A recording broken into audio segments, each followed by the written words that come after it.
Так, добрий день, колеги. Раді всіх вас бачити.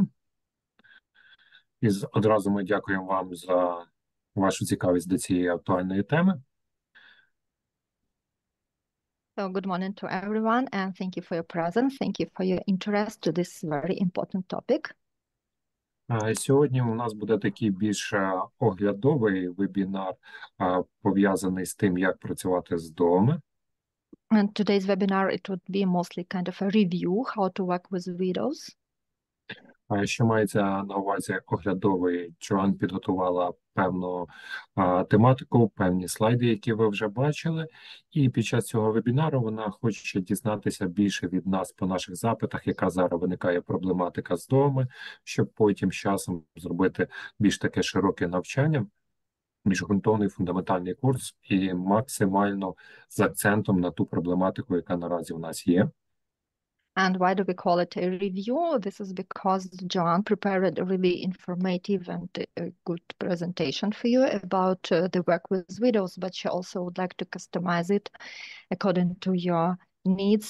So she would like to hear your opinions about what do you really need in this issue, and then she will be able to prepare really customized and useful just for you and for your needs a big webinar about this issue.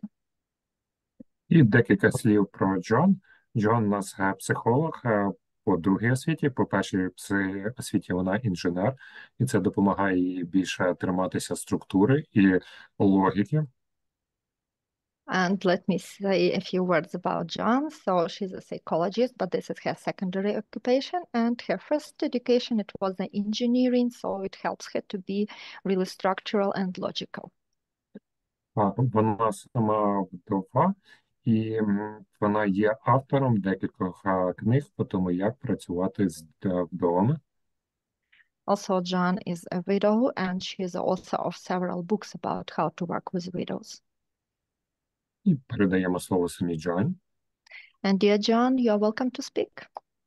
Well, thank you. First of all, good afternoon. I'm Joan Steen, and I want to thank Vladimir for having me here today, and likewise for you to tune into this. A couple things that I just want to share with you up front, and that's I am interested in learning what the issues, specifically the issues are that you're dealing with. And so normally I look upon a seminar such as this, not as a seminar, but really as a conversation. And so feel free to ask questions. My experience has been that very often a question you will ask, somebody else is also dealing with. As Volodymyr had mentioned, I am a military widow. My first husband was killed when I was very young. He was killed in the line of duty, and that turned out to be a very transformative event in my life. And it was life-changing. And so I've spent many years now working as a counselor and as an instructor. And basically, simply said, my goal is to help good people and good organizations to help to improve their confidence and skill when working with military loss.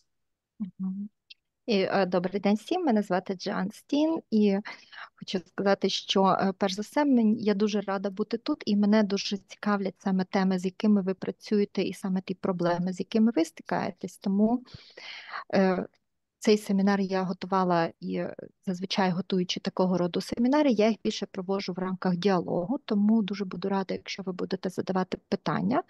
І періодично, можливо, я буду вас питати, чи працюєте ви з такими питаннями, чи важливі для вас ці теми, тому що хотілося б підготувати щось таке, що важливо і корисно саме для вас, в тих рамках, в яких ви працюєте. Ну і так, я також є військова вдова, і мій перший чоловік загинув, коли я була ще зовсім молодою. І він загинув під час виконання свого обов'язку. І це був такий певний період переходу і період, який приніс дуже багато змін в моє життя. І після цього протягом багатьох років я працювала консультантом та інструктором, як працювати з вдовами. І моя основна задача – це підвищити навички та обізнаність в цій сфері.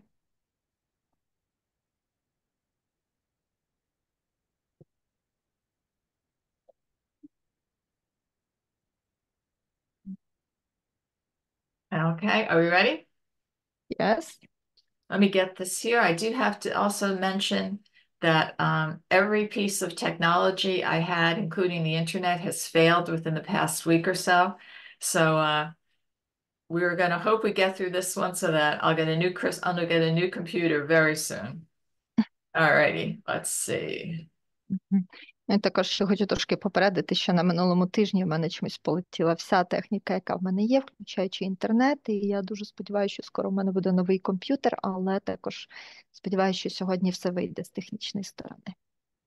Okay, and here's my first problem, and that's I don't see the screen. Okay, let's see. We can see a screen. Yeah, but I'm trying to pull up my my presentation, which I had loaded in. Let's see, let's do this again. Well, actually, if you don't mind, as I have it, so I can share it from my screen. Okay, how's this? Let us see here. And again, I apologize. This has not been my friend. Yeah, if you have it loaded on, let's do that because I can't. Yes, but please stop sharing your screen. Yeah. Вибачте, трошки технічні моменти, не виходить у Джоан казати презентацію. Okay. You can bring it up there, right? Yeah, but let me find it. Do it be quick. Really quick. Так, секундочку.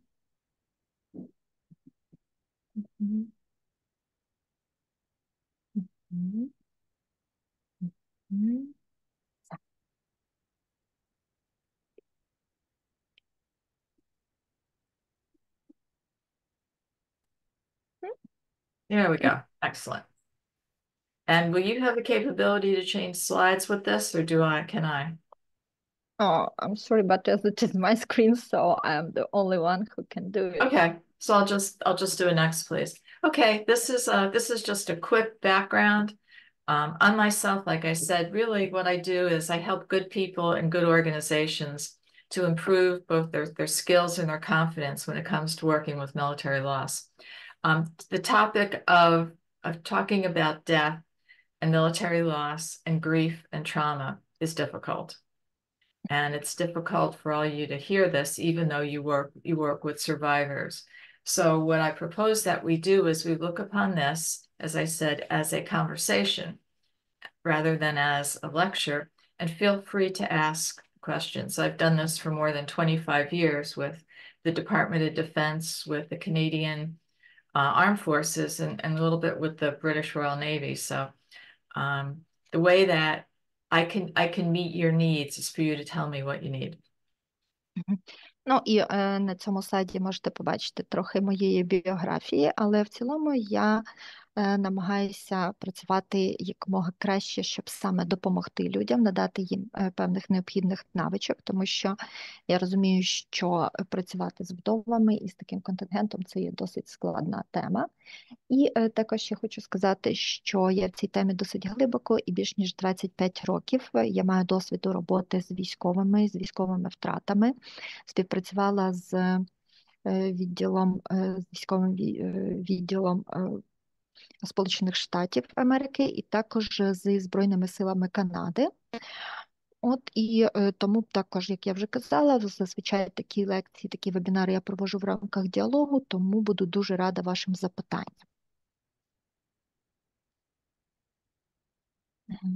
Next, please. Yeah. Okay.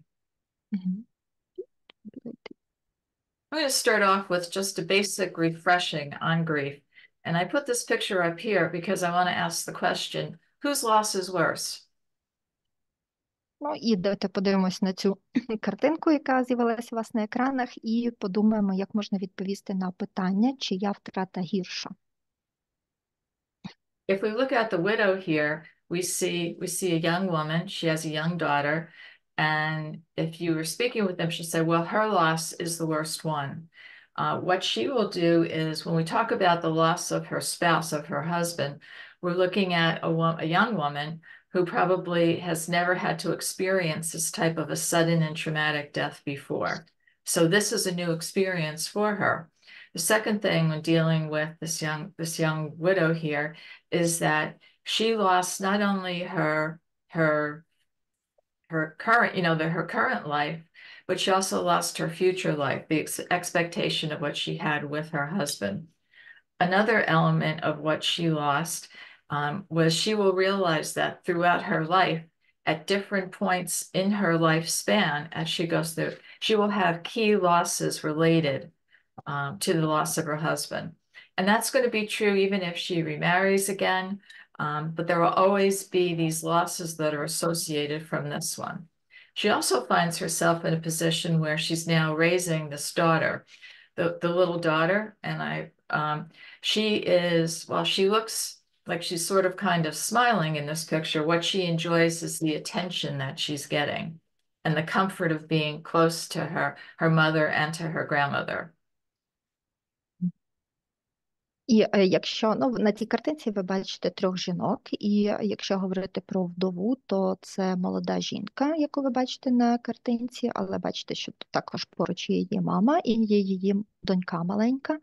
Але якщо ми запитаємо запитання про втрату цю молоду жінку, то вона скаже, що її втрата найгірша. І це, мабуть, буде так, тому що вона буде говорити зі своєї позиції, оскільки вона ще досить молода, вона ще не мала досвіду таких важких і значимих втрат в своєму житті, тобто вона отримала зовсім новий досвід, але він уже є травмуючим.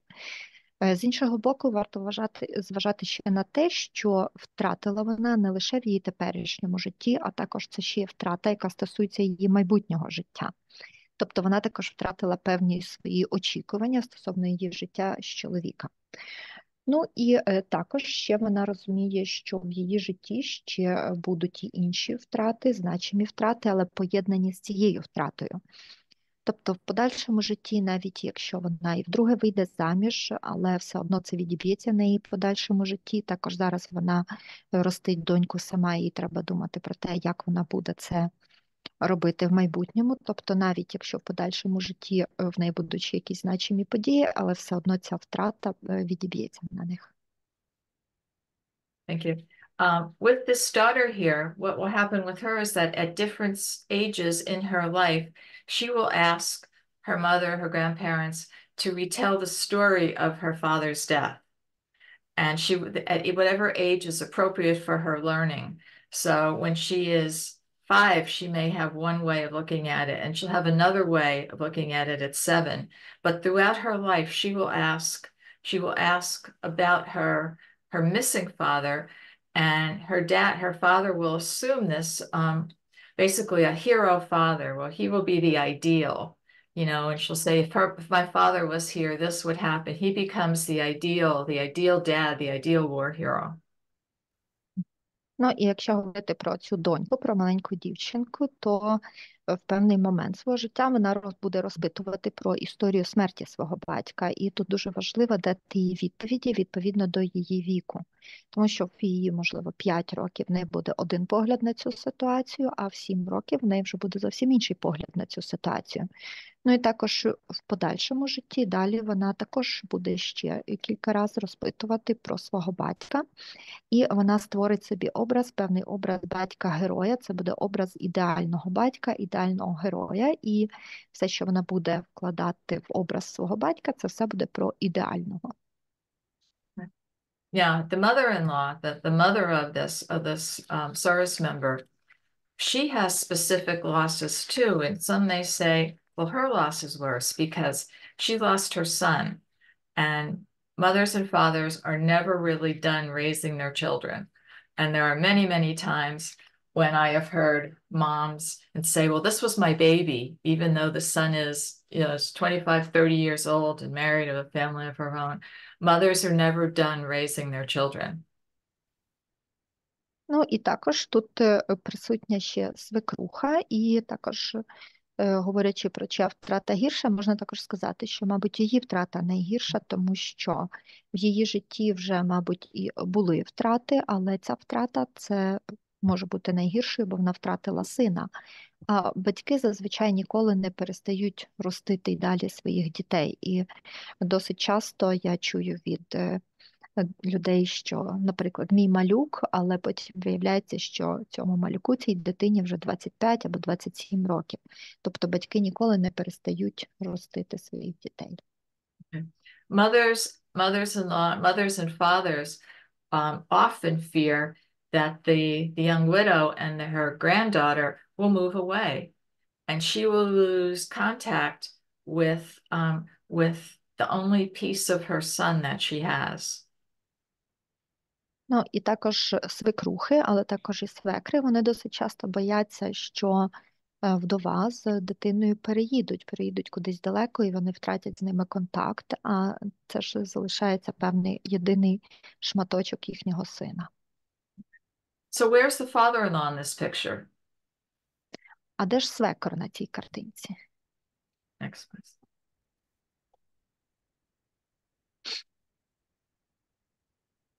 Okay. Well, this is the father-in-law. He is not comfortable with the emotion that takes place within the house. And traditionally, men like to deal with loss and grief kind of on their own. They're uncomfortable with the emotion. This is a type of grief that is called instrumental grieving. And with instrumental grief, we very often say that men grieve this way, and some women do too. А де ж свекор? А свекор ось він. Дуже часто чоловіки почуваються некомфортно в таких ситуаціях горювання, некомфортно в емоціях такої сили, і вони йдуть. І в таких моментах, перебуваючи в саме таких емоціях, чоловіки часто почуваються занадто вразливими, але це їхній спосіб горювати. Отак піти, постаратися бути більше поза домом, щоб бути поза цими тяжкими емоціями. І цей спосіб горювання називається інструментальне горювання. В принципі, воно більш притаманне чоловікам, але досить часто воно спостерігається і у жінок.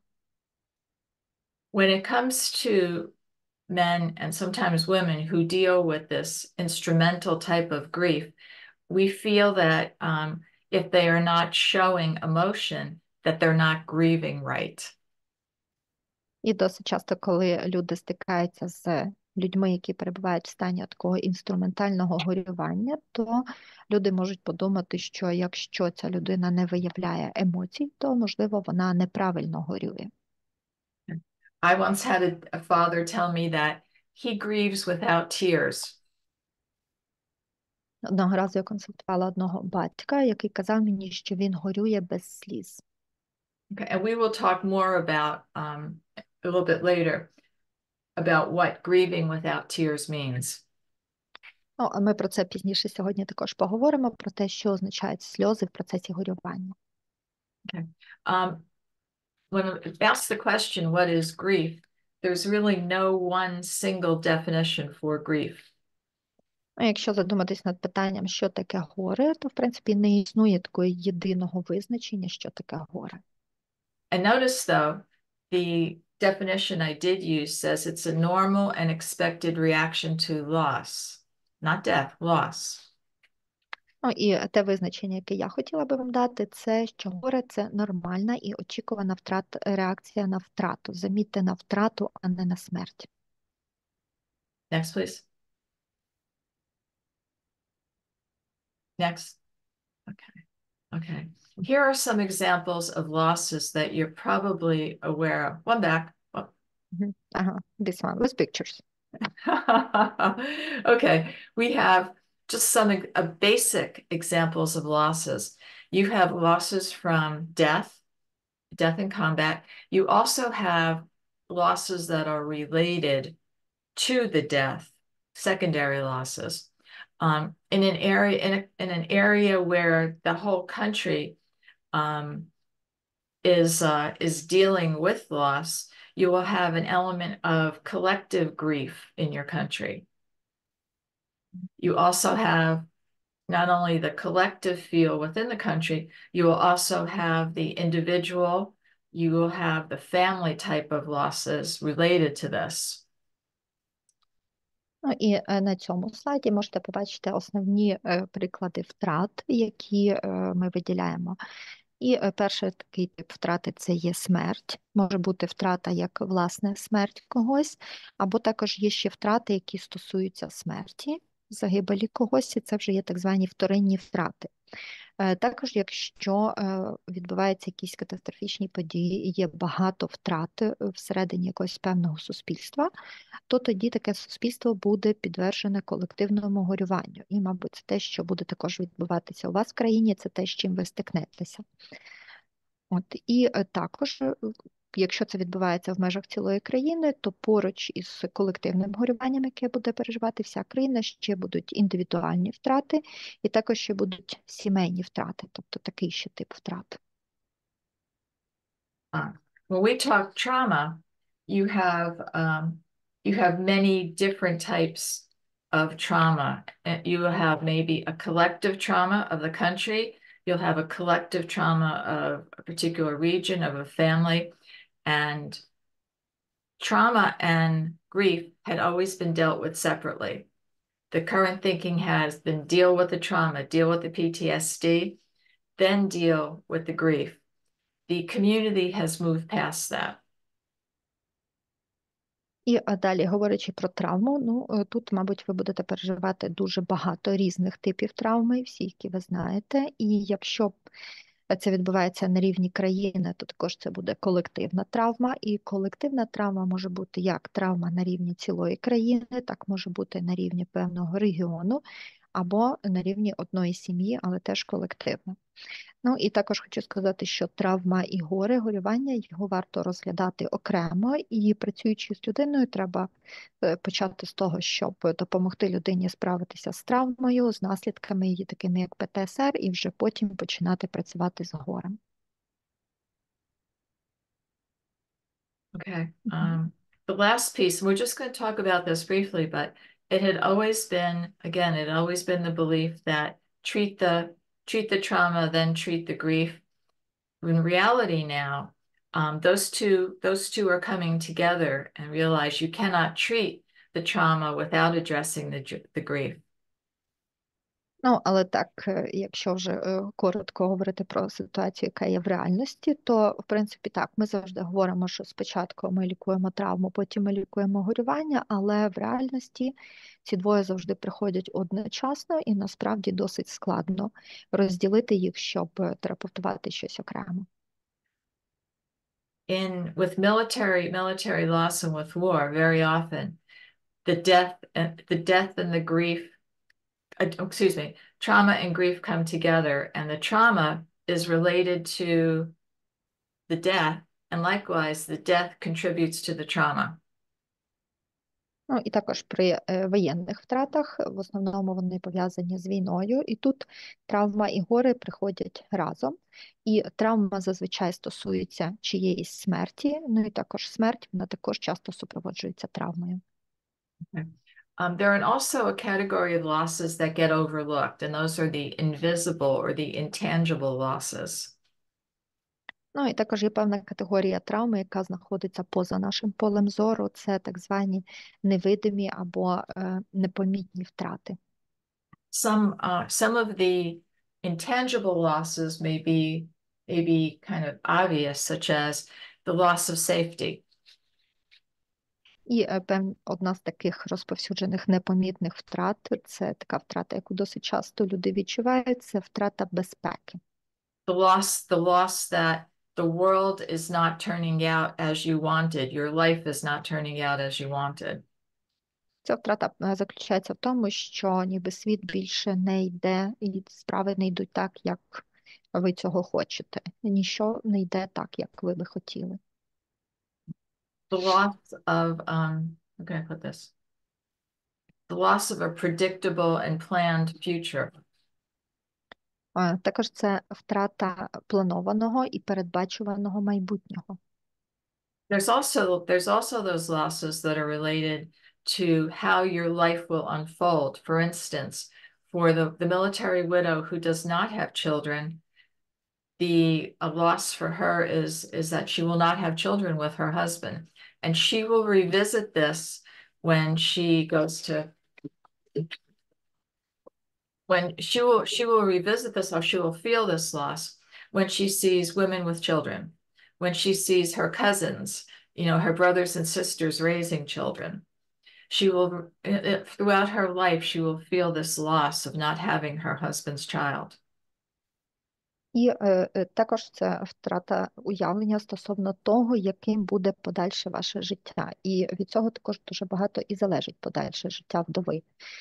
Наприклад, якщо жінка овдовіла, не маючи дітей, і вона є вдовою без дітей, то перш за все тут ще вона розуміє, що в неї ніколи не буде вже дітей з її чоловіком. І до цього відчуття втрати вона буде досить часто в своєму майбутньому в подальшому повертатися. Вона буде повертатися до цього відчуття втрати щоразу, коли буде бачити інших жінок з дітьми, щоразу, коли буде бачити своїх двоюрідних братів та сестер, які будуть ростити власних дітей. Тобто вона весь час буде повертатися до цієї втрати, що з її чоловіком в неї дітей вже не буде. Any questions? Які маєте питання на зараз? Можете задавати Тут, напевно, питання усно. ще не питання, а уточнення, що в нас це відбувається зараз ще постійно за рахунок того, що відбуваються втрати, тобто втрати і побратимів, і родичів, і знайомих, і це також нагадую. And it's not a question, just a small reflection that now we have this ongoing losses and a lot of other different losses. It is also losses of combat fellows, losses of family members, losses of relatives, and it also has an impact. І в Yes. нас були такі випадки, що під час роботи, наприклад, групи з вдовами, точніше, були змішані групи, і хтось отримує інформацію, що загинув її чоловік, і інші, які були вдови в цій групі, як вони на це реагують, як це ускладнює їхній стан. And for example, working with mixed groups of women, we had such cases when, well, the group which contains some widows and some women who are wives. So during the group work, someone get the notification that her husband is dead, and it's also was worth to observe how do other widows react on this and how it's make more complicated the future work with them. Yes. One of the things, when you are, we'll talk about this more, but when you are, let's say, a military widow and you are with other women, other widows, and then you hear of another death, you take it more personally because it is more of a deep reminder of your own. Так, і ми про це трошки пізніше теж більш предметно поговоримо, але є такий момент, що якщо жінка є саме воєнною вдовою, то перебуваючи в колі інших жінок, коли вона чує, що хтось отримав звістку про загибель її чоловіка, вона сприймає цю звістку більш персоніфіковано, і це також сколихує її спогади про її власну втрату, про смерть чоловіка. Okay. Let's talk about secondary losses. Давайте поговоримо про вторинні втрати. Okay. Secondary losses are an integral part of the loss.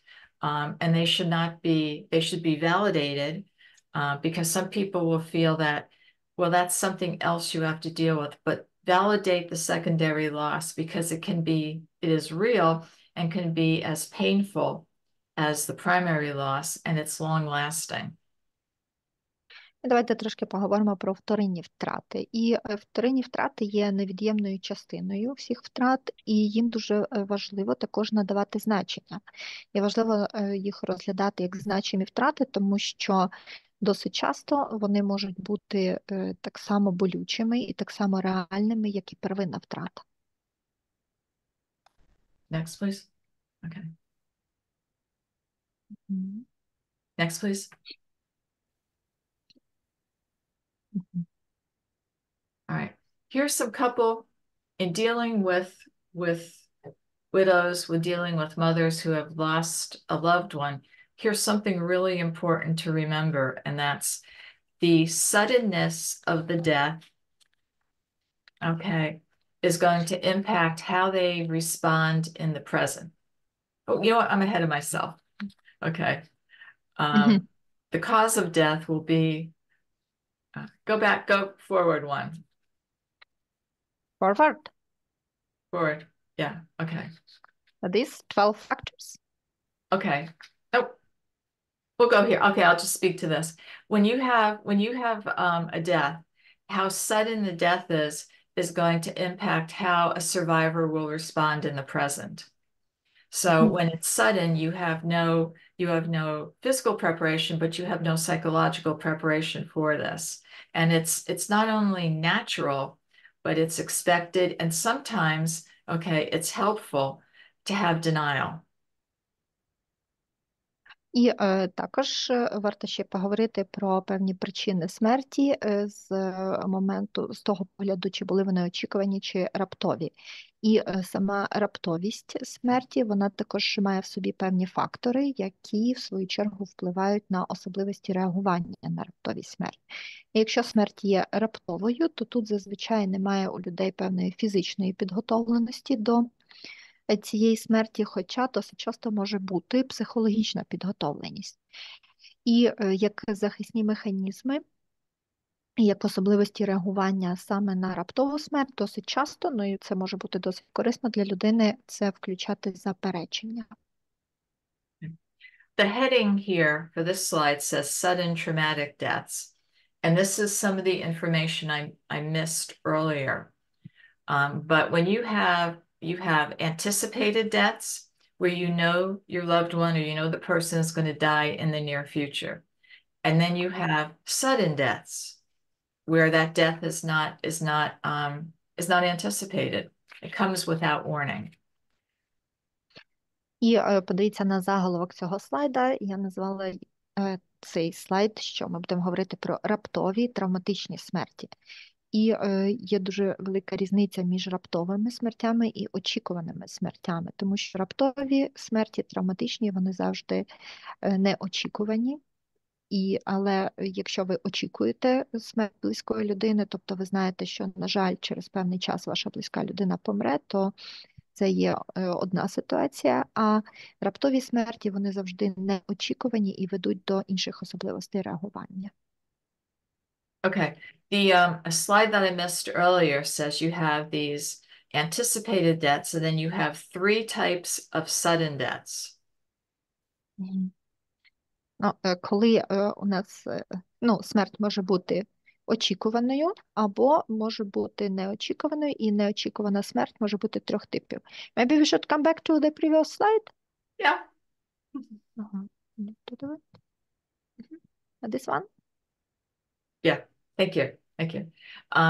When you have sudden deaths, you have 3 types. You have those from natural causes, such as a heart attack, a stroke, a flood. І якщо говорити про раптові смерті, то може бути 3 типи причин. Можуть бути природні причини, наприклад, інфаркти, інсульти, втоплення. Okay. And then you have human causes that are unintentional. They're caused by the actions of another person, but they're not unintentional. Далі, якщо говорити про людські причини, то це коли одна людина гине через дії іншої людини, але не навмисні. Тобто причиною є дії іншої людини, але не скоєні навмисно, направлено на смерть. Okay. Then you have a type of sudden death called traumatic deaths. І наступний тип. Yes, please.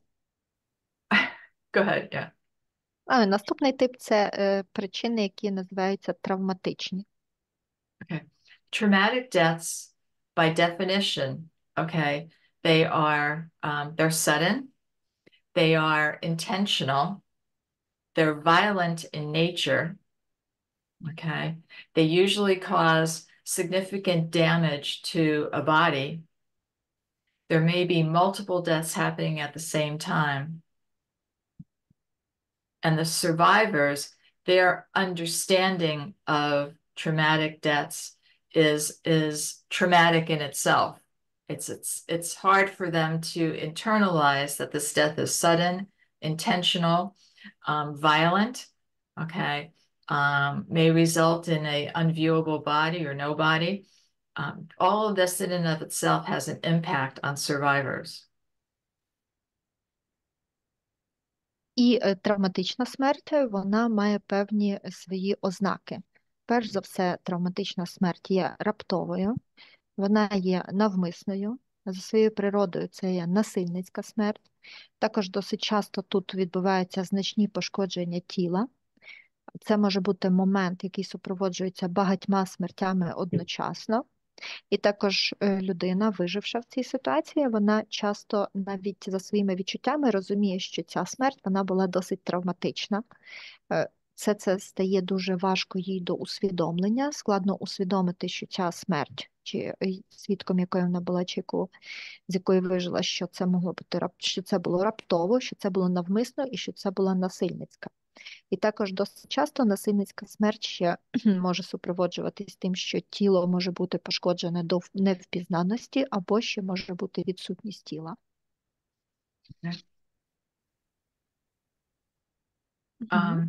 For a survivor, the suddenness of the death is going to impact how they react initially.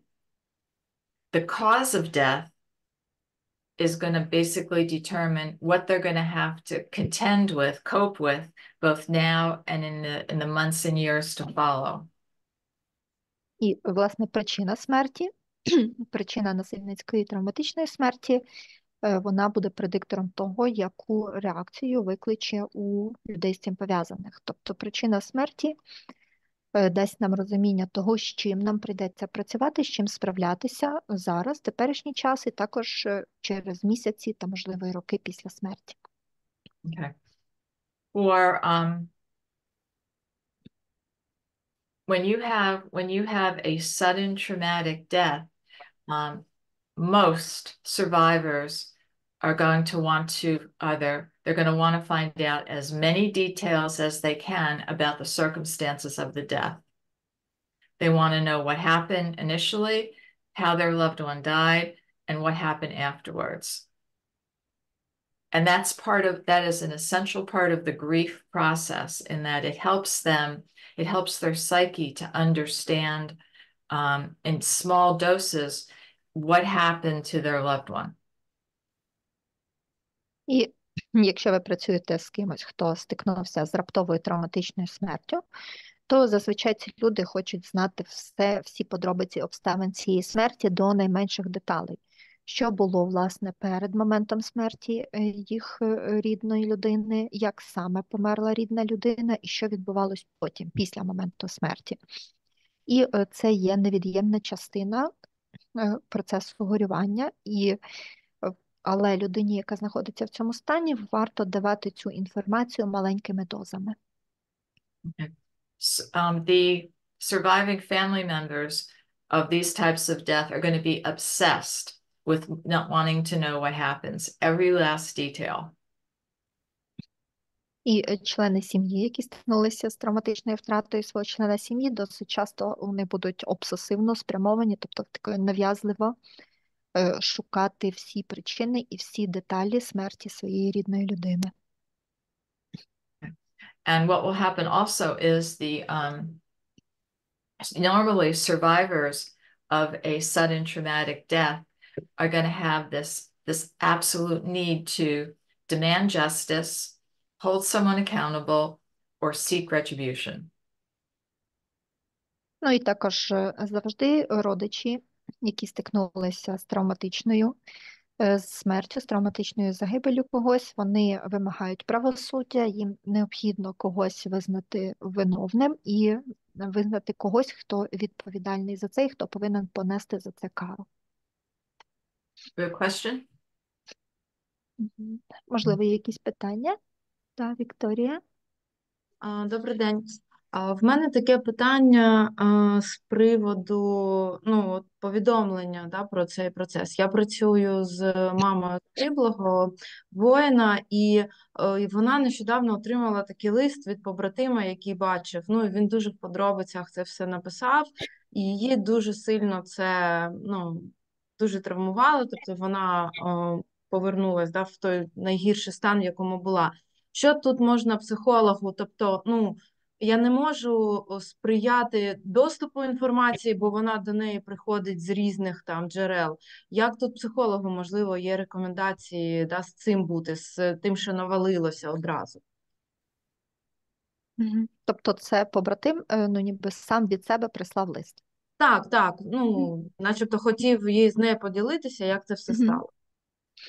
So I have a question about the notification of death.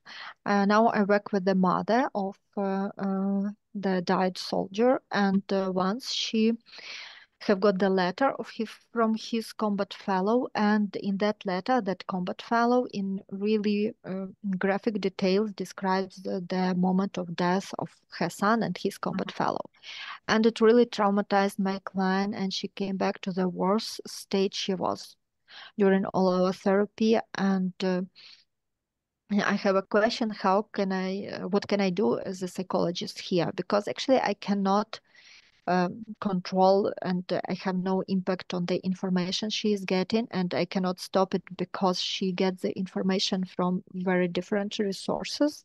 But this moment really traumatized her. How can I help her in this situation when it was like sudden and too much overwhelming? Sure it is. And this is part of, yes, this is part of when you receive information like that. Normally, with getting something like that in a letter, you would probably ask her what parts of that were most, was it the detail that was most traumatic? Was it the recount of it? Did that information differ from something that she heard beforehand? Was this the pain of her detail of losing her son? Мгм. Ну, зазвичай, коли інформація And what отримується, is, yeah, and then what is the worst part of that for her? Is it the detail? Is it knowing it happened at a previous time? What's the what can she say is the worst part of that for her? Мгм. От коли отримується інформація таким чином, шляхом листа, то зазвичай тут варто розпитати цю людину, яка отримала лист, які саме деталі, яка саме частина листа для неї стала найгіршою, що саме з цього листа для неї стало найтравматичнішим фактором, на що саме вона звернула найбільше увагу. І чи відрізняється інформація в листі від того, що вона знала про загибель свого рідного до того? Як це вплинуло на її біль, тобто чи змінило якось біль, чи дало новий привод для болю. І от саме що стало для неї найгіршим з цього листа, якісь певні деталі, чи якась інформація, яку вона не знала до того, чи зміна, що вона знала.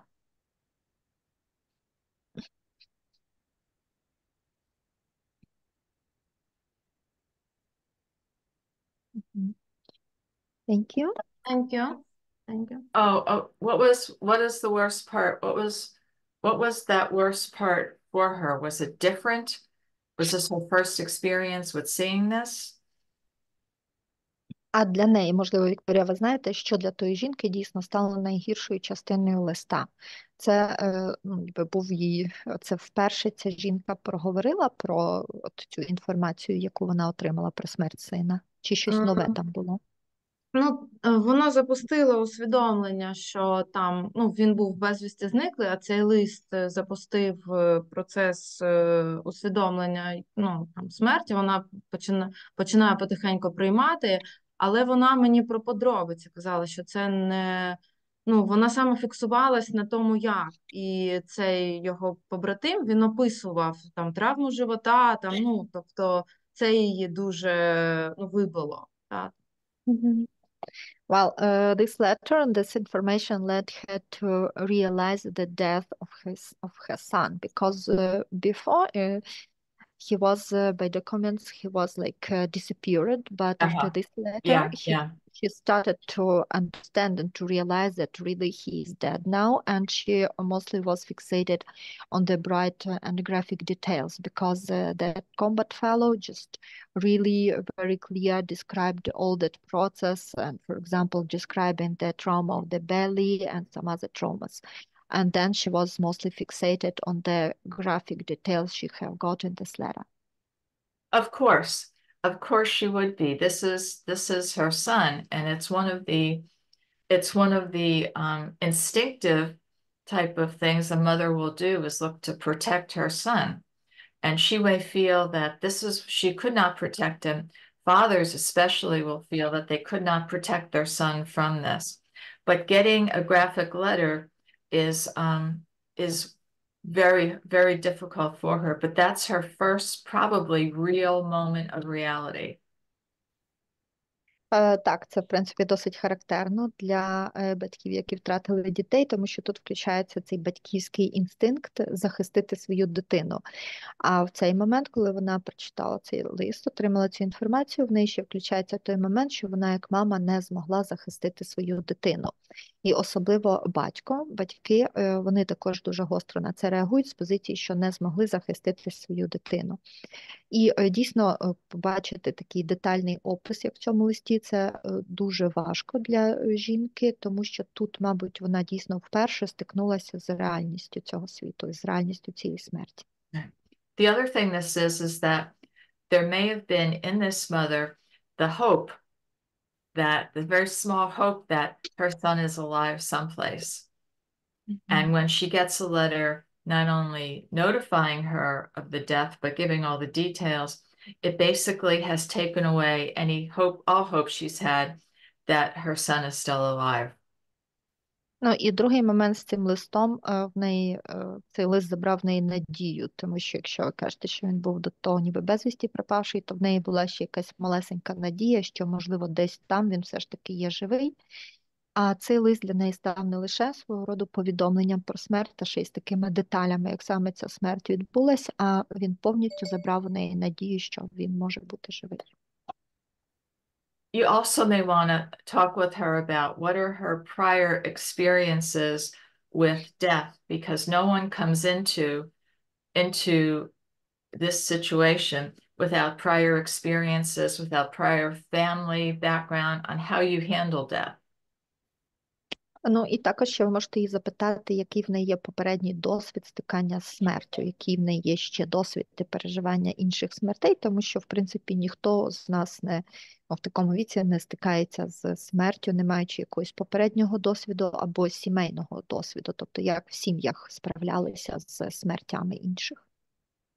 You know, again, has she, if this is her first time with it's definitely her first time with the loss of a child, but we bring all of ourselves into that loss.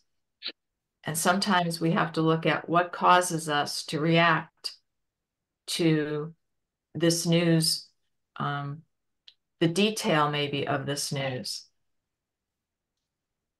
Ну, і також варто з нею поговорити про її досвід смертей. Ну, мабуть, точно це її перший досвід втрати дитини, але які ще в неї були досвіди переживання інших смертей, тому що якби в цю звістку, ще й таку детально, ми ніби повністю вносимо нас себе повністю в цю звістку, в цю ситуацію. І тут важливо зрозуміти, а що саме їй спричинило отаку реакцію, що саме, який саме момент для неї став таким болючим, на що вона зреагувала.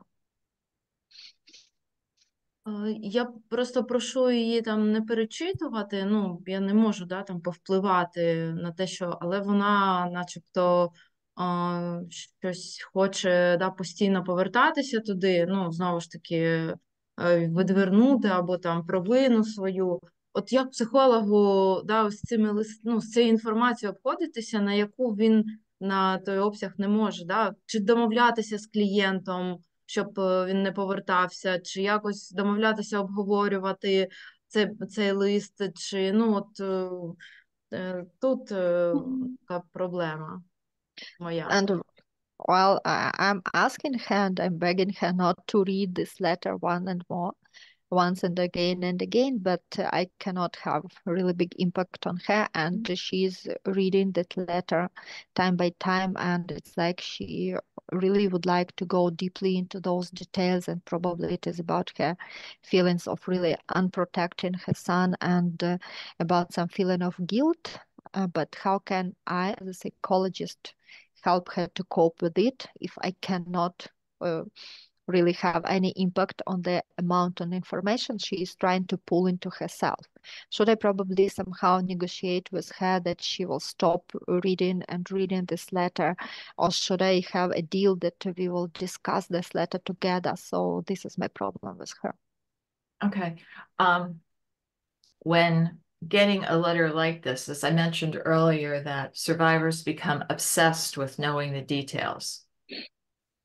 And so when she gets a letter like this and she has the details, it is just too much for her psyche to process. Maybe she wants to, as opposed to going over it together, to look at those, what she is willing to offer, which are the parts that she finds that causes her the most pain. But what'll happen is when you get information, you become, you know, your whole mind, your body, your psyche just cannot accept it. And it basically will look to rebel against it until somewhere in your mind or in your heart, you realize that this horrible, horrible news is indeed true.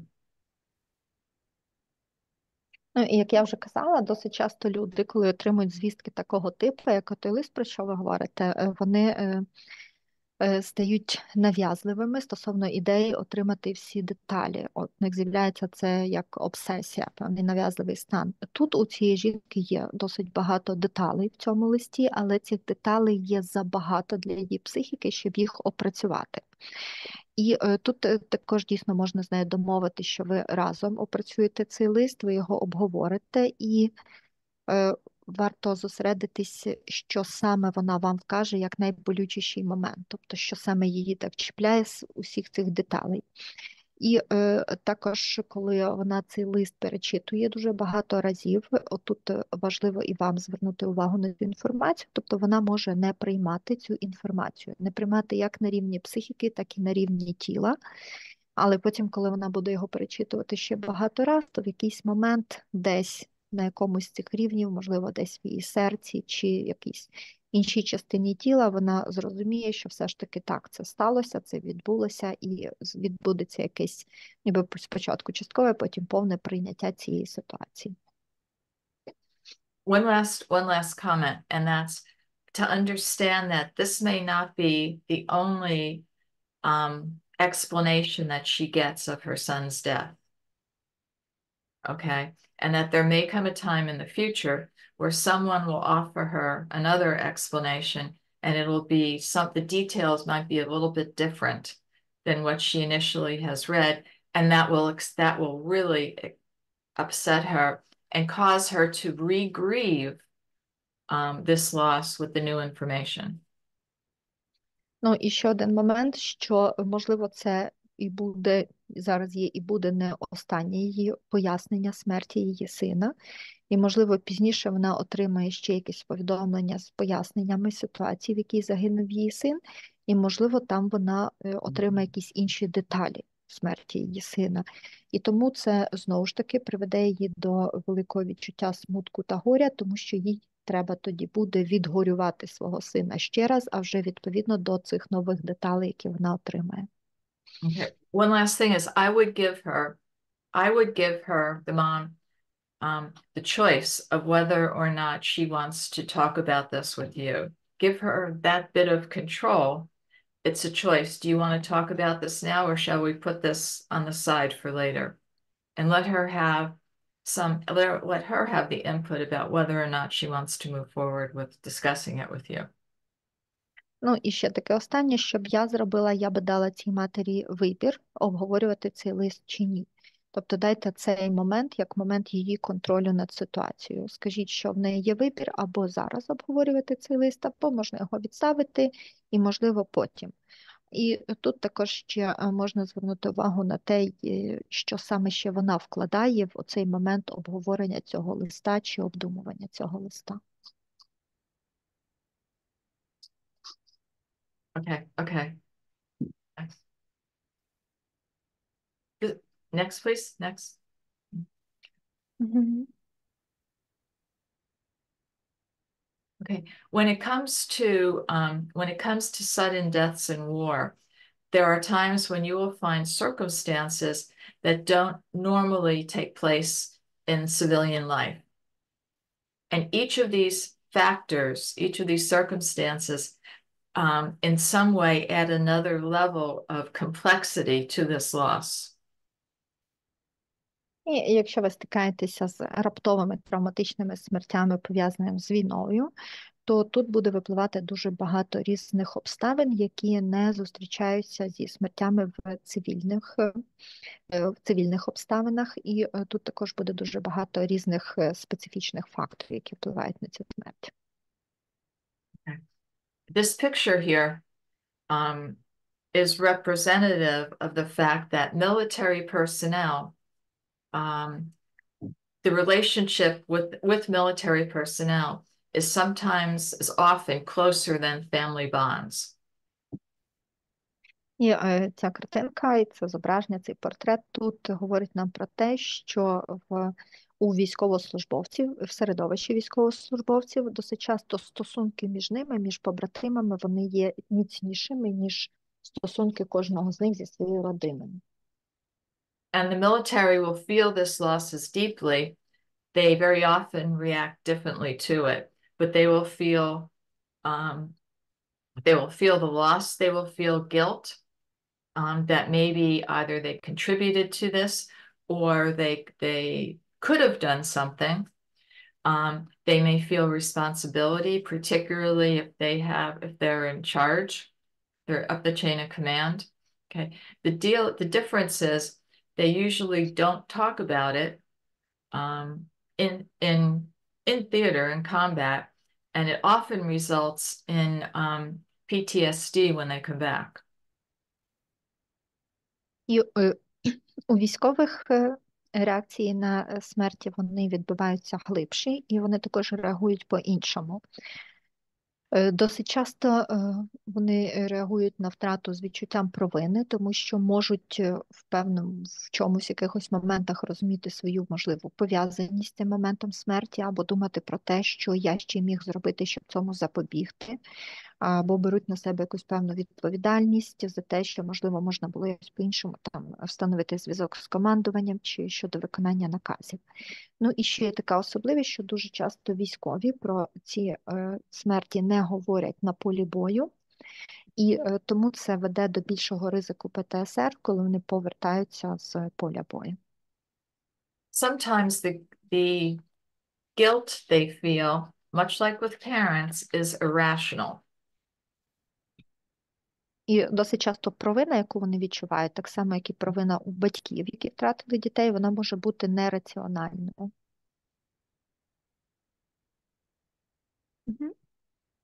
Here's an example. Here's an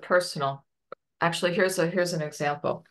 I was interviewing an Army general, U.S. Army general in the Pentagon, and we were talking about, I mentioned survivor guilt, and he said, "Tell me more." And I did. I told him about survivor guilt, and then I asked him, "General, tell me more." І стосовно провини, можу вам навести такий приклад з моєї практики. Одного разу я проводила бесіду, опитувала генерала армії Сполучених Штатів Америки, і в процесі розмови я згадала про провину вижившого, і генерал попросив розказати більше про цей момент. Я тоді розказала йому, що це таке, дала більше інформації, а потім звернулася вже до нього і попросила пана генерала розказати мені більше про те, чи йому знайомі такі відчуття. This general told me that on September the 11th, 2001, he was in the Pentagon when the airplane crashed into it in a terrorist attack. And he told me that he lost a soldier who came in that day just to finish a project for him. And he felt that he personally killed his soldier because he told him to come to work that day, and that he should have died with his men. And this was 15 years after September 11th. І він мені розказав, що під час подій 11 листопада 2001 року він в той час перебував в Пентагоні, але в той момент, коли самоліт врізався в башні, то він втратив певного солдата свого підрозділу, але того солдата, який прибув до їхнього підрозділу лише для того, щоб завершити певний проект. І в цього генерала було певне відчуття провини щодо того, що він відчував себе причетним до смерті цього солдата і вважав, що він мав би померти разом з ним, тобто померти разом зі своїм підлеглим. А ця розмова відбувалась через 15 років після, власне, тих подій 11 вересня. Let's look at these 12 factors that make, that complicate a traumatic death in war. As we said, they're sudden, okay? They are intentional, and it's the feeling that somebody is aiming to kill your loved one simply because of the uniform they wear or what they believe in. These deaths are violent. They're intended to be violent. They're intended to cause great harm. And what they leave for the survivors is either unviewable remains, partial remains, maybe they're mixed together because other people died with them, or they have no body at all to bury. І отут на цьому слайді ми почнемо розглядати зараз 12 факторів раптових і травматичних смертей, пов'язаних з війною. Ну, як ви вже зрозуміли, основна ознака, що ця смерть є раптова, вона також завжди є навмисна, це є смерть також насильницька, і також родичам дуже складно взагалі усвідомити той факт, що хтось, просто носячи уніформу, вбив їхню рідну людину через те, що та людина також мала уніформу, через те, що мала певні переконання, певні вірування. Ну і також ця смерть може бути невидимою, частковою, змішаною або і відсутньою. І іноді може бути так, що просто відсутнє тіло, яке можна поховати внаслідок такої смерті. Any questions? Чи є якісь питання? Next, please.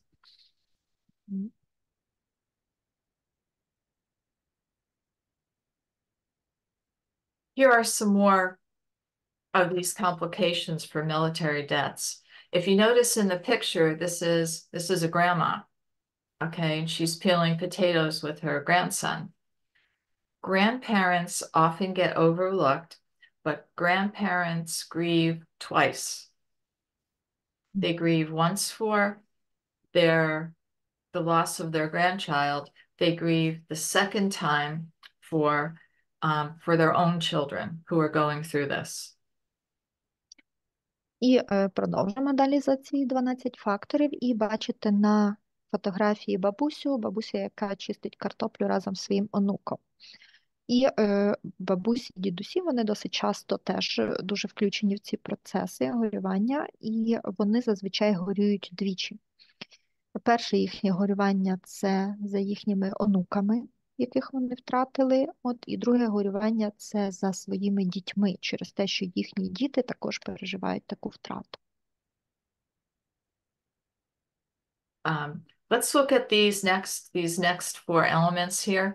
When you have a distant location of the death, survivors are going to want to go and see for themselves. You know, how can they believe this news is true if they have no proof? Okay. They have nothing they could touch, nothing they could see. They have no proof, and they want to go to the spot and see for themselves. And they believe if they go and they see, then they will understand more. Розглянемо ці 4 фактори, які бачите тут на зображенні. Перше – це певне далеке місце, куди ті, хто вижив, хто переживає зараз смерть і втрату, не можуть поїхати. Для родичів досить складно думати про те, що як же ж можна повірити в смерть свого близького, якщо немає ніяких доказів, якщо ти не можеш нічого потрогати, не можеш нічого побачити. І досить часто родичі намагаються поїхати на місце ймовірної загибелі для того, щоб побути там, побачити, відчути щось, знайти якісь докази.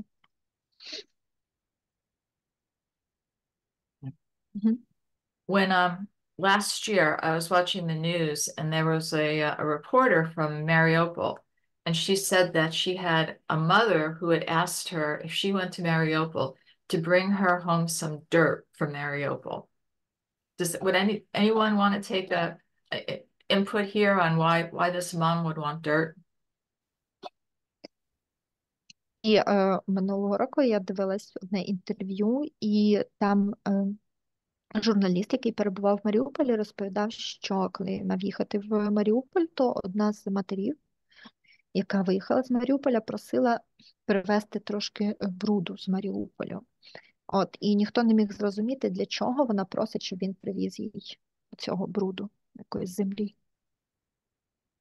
Мгм. Мгм.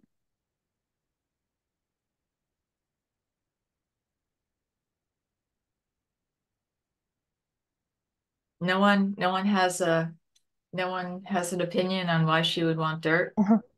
А скажіть, будь ласка, що ви думаєте, для чого вона просила, щоб їй привезли трошки землі з Маріуполя? Зараз це питання, на вашу думку. Бо це було щось те, що поєднувало її з цією втратою. Because it would be something that will connect her to her loss. Absolutely. It is probably the only proof of the fact of proof of that place, if she's never been there before, proof of that place. And for some, they may feel as if this place, this dirt, is connected to the final moments of their loved one's life. It owns the final moments of their loved one's life. Так, ви абсолютно праві, і для цієї жінки це був певний доказ, привезений з певного місця подій. Тобто цей бруд, ця земля буде доказом і того, що так, там відбулись якісь події, і також це буде щось з місця останнього перебування її рідних людей.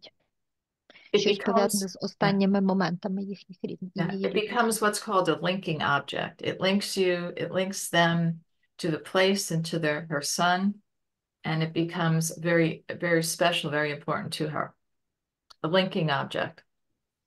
І це також можна назвати певний пов'язуючий об'єкт. Тобто якийсь об'єкт, який її пов'язує з якимось місцем, де вона не була, куди вона не може доїхати.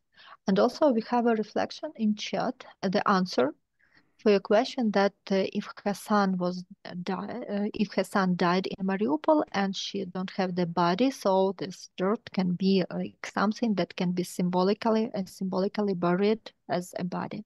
Absolutely. And that gets into the need for ritual.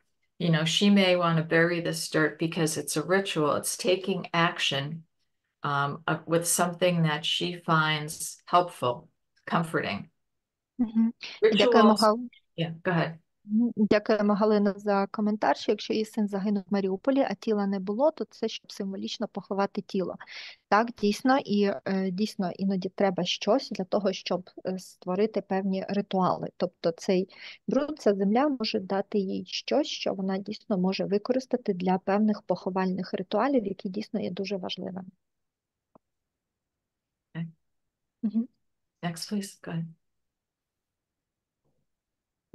Next slide. Mhm. Мгм.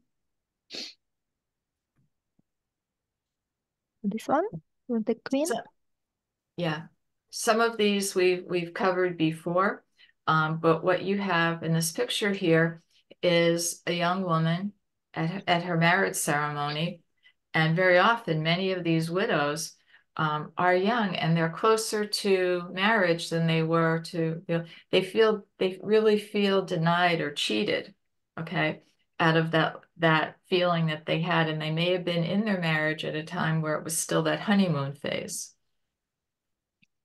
І деякі з тих факторів, які ви бачите тут на екрані, ми вже розібрали, але подивіться на це зображення, на фотографію. І більшість вдов солдатів – це є молоді жінки, саме молоді жінки, які мали би вступати в шлюб з солдатами, і в момент втрати свого рідного вони почуваються покинутими і зрадженими, тому що це такий період, коли саме люди вступають в шлюб, це такий певний період медового місяця, але в них його вже не буде.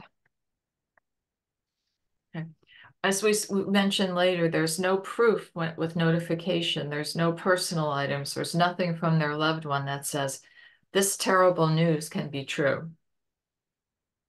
Як ми вже казали, досить часто в цих моментах немає жодних доказів смерті, немає ніяких особистих речей, які залишилися, і повідомлення про смерть, воно ніби не має в собі ніяких доказів. І тому дійсно людям досить складно повірити, що це повідомлення є дійсно правдою. When you have unknown details, again, your psyche is searching for answers. It becomes obsessed with this. But we saw just earlier how too many details overwhelm this person.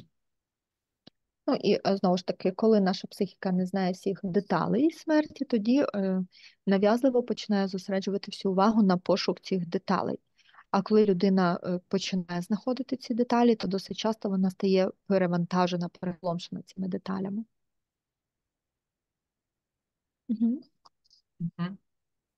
Yes, question? А можна, будь ласка, 8 прокоментувати? Я не зрозуміла його. Так. Ага. Can we please come back to the factor number 8? It is what I was asking, that the translation is a bit unclear. Yeah. I apologize. I apologize for that. Google Translate and I are not friends. Так, дякую, що запитали, бо я думала запитати, щоб повернутись. Так, тут, на жаль, переклад такий, який трошки Google і не відповідає дійсності. Very often you may get officially notified, and I don't know how it works with Ukraine, but you get someone from the military who delivers this news, but you rarely do you have the opportunity to talk, interact with someone who was there on the scene. And so what your mind does is it sort of fills in the details, and all too often, it fills in the details are often sometimes worse than what really happened, sometimes not. But it'll fill in that story so you can understand. Ну, тут його би краще перекласти як офіційне, але вторинне повідомлення, тобто повідомлення, яке отримується офіційно, але від людини, ну, ніби не з перших рук. От. І не знаю, як це працює в Україні, каже Джоан, але зазвичай у нас офіційне повідомлення приносить хтось з військовослужбовців, тобто є певна офіційна особа, яка приносить цю звістку. Але в такий, виявляється для родини, що в такий важливий момент, в такий щемкий для них момент на сцені з цим повідомленням з'являється абсолютно чужа людина. І родичі хочуть знати певні деталі, але вони розуміють, що ця людина ніби далека від того місця подій. Так, їм можуть надати певні деталі, але ці деталі іноді можуть бути гіршими, ніж є реальний стан речей, а можуть бути і ні, але людина, яка їх приносить, вона є досить таки чужою. Дякую. У нас в Україні все дуже важко з такими повідомленнями і дуже травматичні вторинні ці повідомлення від різних людей. Це особливий від болі, від травми. Yes, thank you. And yes, really in Ukraine, this like kind of secondary kind of account, secondary notification, it is a separate kind of trauma because usually it's really painful and usually the delivery is also painful. And they may differ. If you talk to more than one person, that account may differ. Так, і також ці повідомлення, вони можуть відрізнятися між собою. Тобто, якби про це говорити з декількома різними особами, пов'язаними з цим, то самі повідомлення можуть відрізнятися. Okay, yeah. Yes. Okay, one moment also, and number 6, just don't have the translation, but I will just say it. І 6-й пункт теж немає перекладу, це травматичне повідомлення. Ну, тобто, що саме повідомлення також може бути травматичним. Okay, thank you very much. Okay, thank you. Yeah. Last ones? Yeah. Next slide.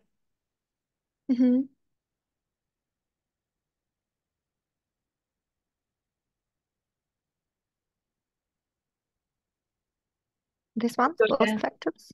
Pardon? This one, last. Yeah, this is the last. Yeah. If we go down and look at, we talked about proof of death and unknown details. If we go down and look at number 11, all right, about what type of what type of funeral rituals or services is the family accustomed to? And the funeral is a part of mourning. It's a part of grieving. It's a public display. So what type are they accustomed to? And are they getting that? І далі ми з вами багато говорили про підтвердження факту смерті та деталі факту смерті, а зараз давайте звернемо увагу на 11-й пункт. Це відкладені, короткі або групові похорони. І тут дуже важливо, які, власне, похоронні ритуали сім'я хоче, сім'я приймає і для сім'ї є звичною, а які вони отримують. Тому що похорони – це також є частина скорботи, частина процесу горювання, і також дуже важливо, як саме відбулись ці похорони, ну і як це підходить чи не підходить родині. Okay. Sometimes families may feel that their loved ones didn't get the proper type of funeral that they deserved, and families will feel cheated. Іноді сім'я вважає, що людина, яка загибла, вона не отримала відповідного для неї типу похорон, і через те, що похорони не відбулися в той спосіб, який для цієї сім'ї є важливим, вони також вважають себе дещо обманутими. Okay. The last point is important about triggers for more deaths. When you have an active type of war situation, and survivors, be it the widows, the mothers, the fathers, when they hear of another death, okay, it's harder for them to hear of that because it reminds them deeply of the loss of their loved one. І останній пункт, якщо загибель відбувається в такий період, коли часто після цього трапляються ще інші смерті, інші загибелі, і коли батьки, які втратили свого сина, дізнаються про ще загибель інших людей або просто про смерті, то для них це стає певним тригером, вони більше і сильніше на це реагують, тому що це в них знову ж таки піднімає ще спогади про ту втрату, яку вони мають. What it also does, these triggers, is they have a tendency to relive. They will relive their own experience. And each of these adds up. It's not just one, they add up on top of each other. І також оці спогади, які викликаються цими тригерами інших смертей, вони мають певну здатність до перепроживання. Тобто внаслідок цих тригерів батьки перепроживають знову свій досвід, свої переживання, як в момент отримання звістки про смерть свого дитина. І все це ніби накладається одне на одне. Тобто часто не закінчується певним моментом, а знову починається і накладається один на один ці переживання. Okay. Next, please.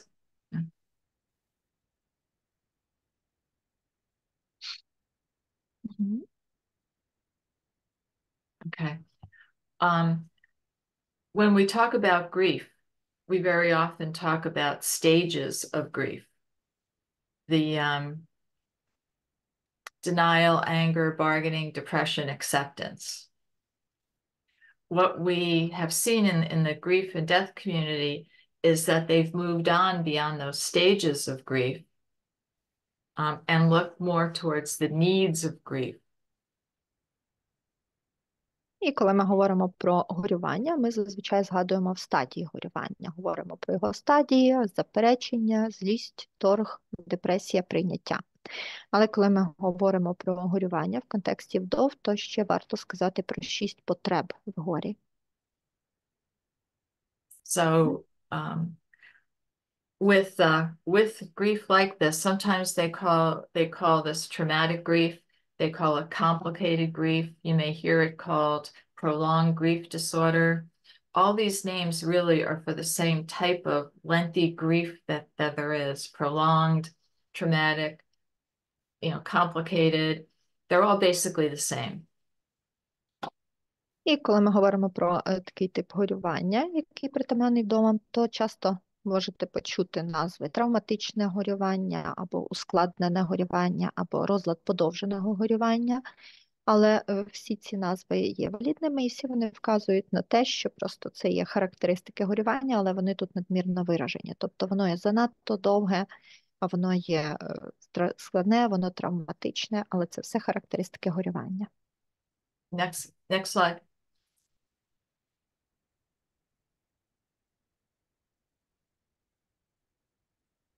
The first need of grief, and this is based on the work of several really international experts in grief.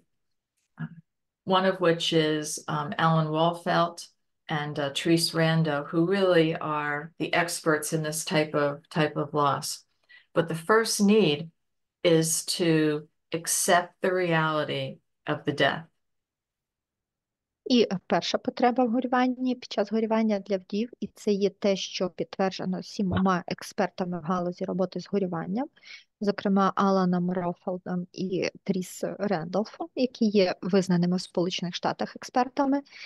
І от разом з колегами вони визнали, що перша потреба в горюванні для вдів – це прийняти реальність своєї втрати. Okay. Saying, my husband is dead is a fact. Knowing it in your heart or in your gut is reality. Просто сказати, що мій чоловік помер і що це є факт. Просто знати, що в моєму серці він мертвий і це є реальність. It may take years to fully accept that reality that your loved one is dead. Але сам факт прийняття реальності, що кохана людина померла, може зайняти роки. Next, please.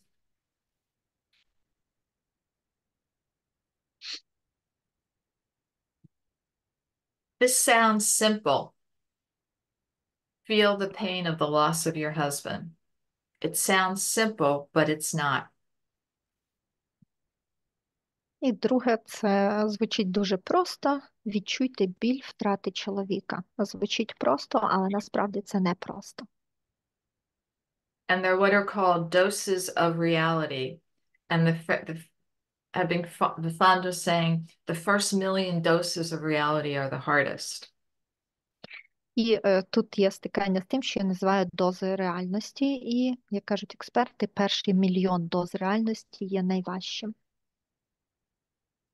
Doses of reality can be as difficult as, let's say, having a funeral, or as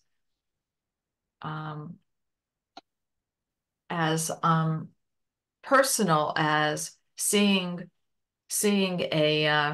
going into a grocery store and seeing your husband's favorite food and knowing you will not buy that. You cannot buy that for him anymore. А дози реальності, вони можуть бути досить різними. І, наприклад, це може бути як перебування на його похоронах. І друге, вони можуть бути досить особистими. Наприклад, при поході в магазин ви бачите улюблену їжу вашого чоловіка, але розумієте, що вже не можете для нього її купити. We have some questions. Mm-hmm. Mm-hmm. Yes, it's comment in chat from Halina that for our culture, in my heart, he is dead. It's really impossible text, and it's not accepting like fact. It's accepting like the denial and cheating and betraying. And I'm sorry, it is like denying on the fact of the death. Right. I understand that. But you will come to, when I say accept, you will come to make your peace. Okay? Make your peace with this fact that your loved one is dead. Дякуємо, Галина, за коментар, що для нашої культури в моєму серці він мертвий, це неможливий текст, це не сприймається як факт прийняття, так розумію, да? А як зрада і відмова як факту смерті. Так? І Джоан каже, що так, дякую за коментар, і тут важливо просто дійти до моменту, щоб змиритися, тобто примиритися з тим фактом, примиритися дійсно з тим, що так, людина померла. Олю, я перепрошую, це не так. Мгм. Розумієте, в нашій культурі людина може сказати, він помер в моєму серці про живу людину. Це Ага, ви означає, про я це. відмовляюся від стосунків з ним. А Мгм. сказати про мертвого, він помер в моєму серці, це означає, він не важливий для мене, його діти не важливі для мене, наше Мгм. життя з ним не важливе. Це знецінення, це не визнання факту смерті, це знецінення. Ну, той Мгм. концепт, знаєте, що про мертвих або гарно, або ніяк. І це у нас вбудовано. Мгм. То ми не можемо таке собі. Ну, я згодна з Галиною. Мгм. Ну, різні ментальності зараз тоді обговоримо. So, well, you see, in our culture, in our in our country, we can say even about the alive one that this person is dead in my heart, and it means that I don't treat you as a person anymore. I don't want to even to know anything about you. I don't want to have any connections to you. But to say to someone who is dead that this person is dead in my heart, it is really about the denying of that person. It is about devaluation and about betraying. So it's like to say that this person is not important for me anymore, and his children are not important for me anymore, and all the previous life with him is not important for me anymore. Well, We just have a small misunderstanding here. Okay. And let's go to the next one and I'll explain. But it's misunderstanding. I know what you're saying. Let's just Так, тут виходить певне непорозуміння дійсно між тим, про що ми говоримо, але давайте підемо далі і, можливо, ще до цього вернемося, я трошки більше про це поясню. От. when I say to you accept it in your heart, it means that you are knowing that this terrible news is true. You know this news is true. Мгм. Ну, коли я казала про те, що знати knowing in my heart he is dead. Ну, тут я би сказала, що можу тут краще сказати знати серцем, що він мертвий. От. Okay. Тут We теж, do мабуть, not. Google. Also, I'm sorry, and probably it is also some issue about Google Translation because it says like the translation sounds like I should know that in my heart he is dead, but maybe you meant like knowing in my heart, like with my heart that he is dead. Correct. Right. Uh-huh. You Okay. know, because when we say someone is dead, and we know that in our hearts, it means they are not going to be coming back to us physically. Угу. Так, тут ще дійсно трошки момент Google перекладу, тому що да, оригінальна фраза би перекладалась так, що знати серцем, що він помер і що ця смерть реальна. І Джон каже, що говорячи про це, ми більше маємо на увазі, що людина просто приймає, дійсно приймає, щиро приймає той факт, що людина мертва і що це невідворотньо. І коли ми говоримо про те, що знати серцем, що людина загинула, що людина померла, це більше означає як те, що ми дійсно розуміємо і приймаємо той факт, що фізично ця людина більше до нас ніколи не прийде. Усвідомлення певне. Ну, певне усвідомлення таке внутрішнє. So it's mostly about some kind of inner realization of the situation, realizing that the situation is real. Right. Але це дуже важливо, Олю, змінити цей Google-переклад, тому що Так. якщо люди візьмуть це в роботу в нашій культурі, це буде означати знецінення стосунків з мертвим, і ну, це буде катастрофічно. Так, Галина, я з вами повністю згодна, але я запитаю просто, якби це переклад робила, власне, Джоанна, от, тому якщо ну, можна, і якщо вам буде надаватися презентація, то я попрошу в неї дозволу і можливості технічні це зробити, тому що, ну, якби це, я його не робила і так просто маю як приклад. То можна запитати зараз. And I'm sorry, John, would you like to share this presentation with our participants? Will they have it after the webinar? I don't understand, but I like to share. Well, so in this presentation, and actually in this definite sentence about knowing in my heart he is dead is reality. So the Google translation is really opposite. It really sounds like to know that he is dead in my heart. And it is like a great difference in these Right, both yeah, and definitions. yeah, right. So We'll fix that. We'll fix that. Well, yeah. yeah, I need help with fixing that because I did not know the language. I apologize. Yeah, Well, I can help you with fixing if you just let me do it. And sure. Yeah, okay, okay. thank The you. next, go to number 3. Yeah. Так, ми виправимо це в презентації. От. Can you fix that now or later? Probably later because I need to go out from my screen sharing and Yeah, it will yeah, take okay, time. yeah. So I will do it later. Okay, number 3 ties into what we were talking about. And again, I apologize for my lack of understanding of Ukrainian. But what we do when we have someone who has died for us, and everything we want is for them to be alive. But what we need to do is we need to create a different relationship with them. And it's called continuing bonds. And we continue to have these bonds with our loved ones. Love is stronger than death, and it lasts. Death does not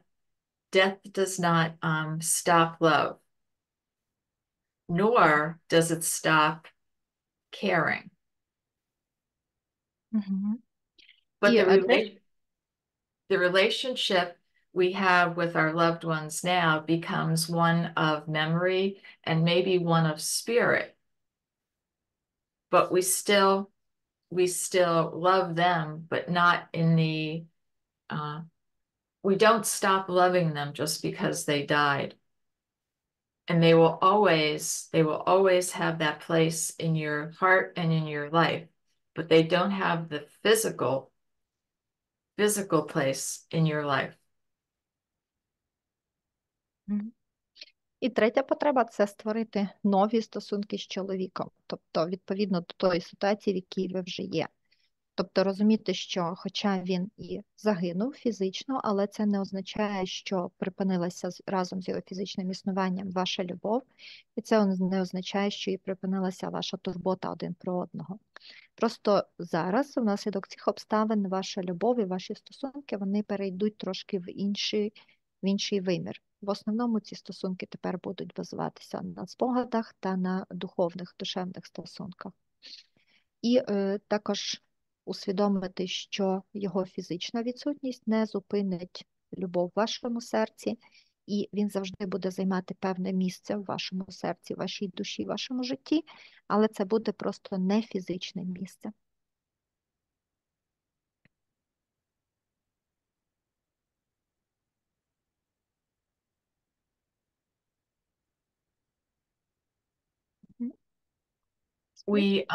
You continue to, your loved one and their family continue to be a part of who you are and who your family is. They're just not with us physically. Також ви можете продовжувати бути тими самими членами сім'ї, такою самою сім'єю, як ви були, продовжувати ті стосунки, які є, але не зважаючи, що, власне, фізично ваш партнер не присутній зараз. Are we okay? Yes? Probably yes. Okay. And we have a question. Yeah. Уляна, будь ласка, Будь ласка, питайте. про linking objects детальніше. Можливо, розповідали, але не зовсім зрозуміло. Або я не зрозуміла. Ми ще до цього не дійшли. So can you please speak more about linking objects? Say that again, please. Can you please speak more about linking objects?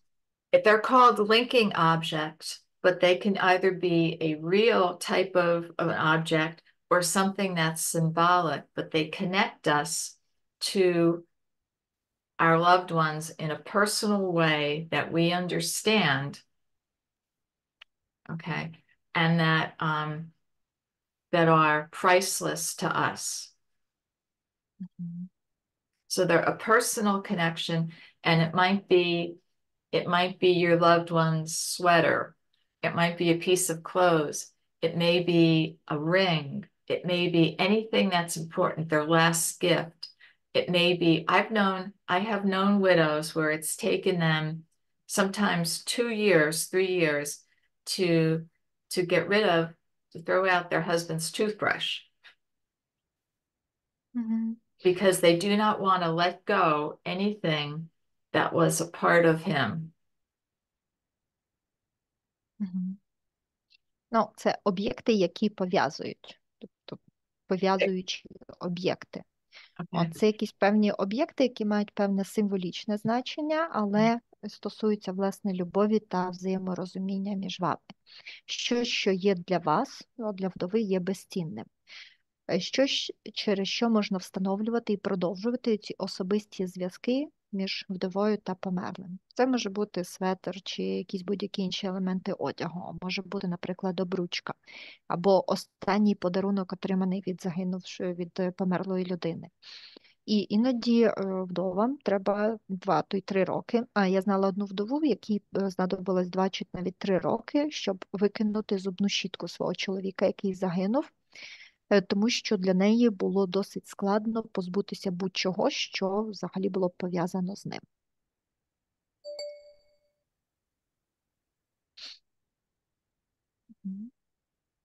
Yes. У мене була така сусідка, яка після смерті чоловіка, правда, він хворів,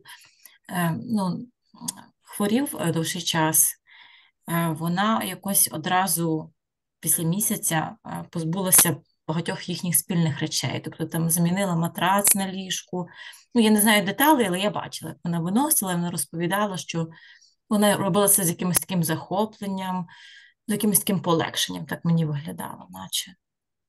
Але фактор смерті такий, вони були біля 60 років, сімейна пара, чоловік довший час хворів.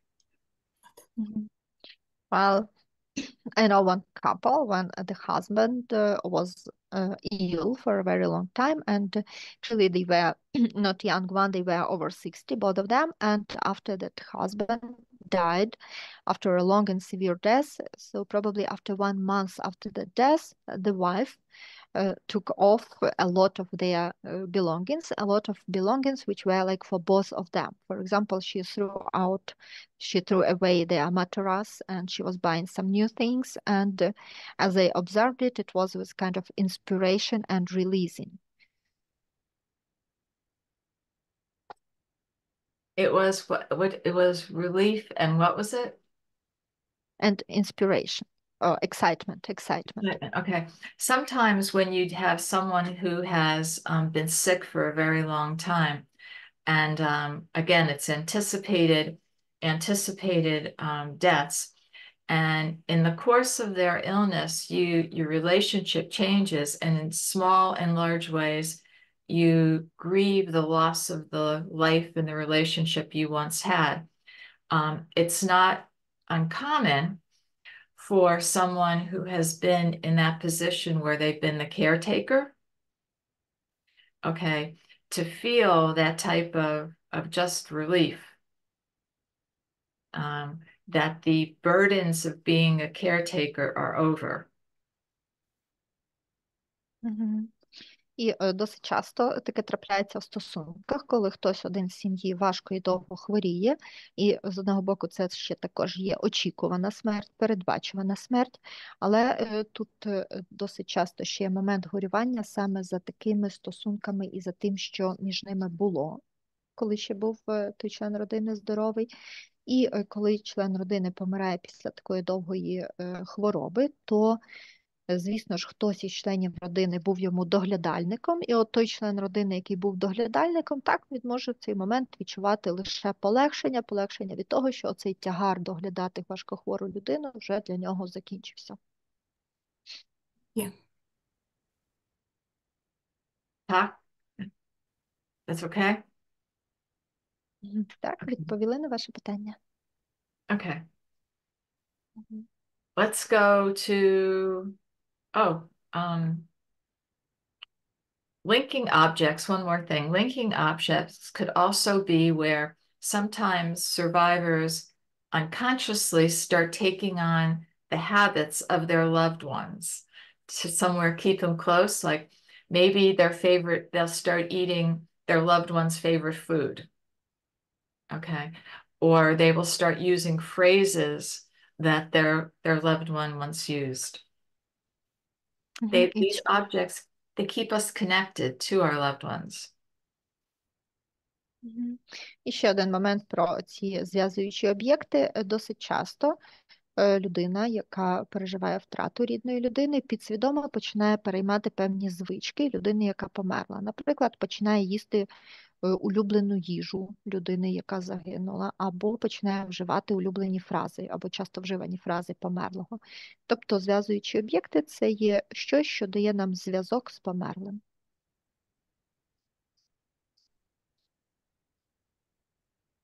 Next slide. Go ahead.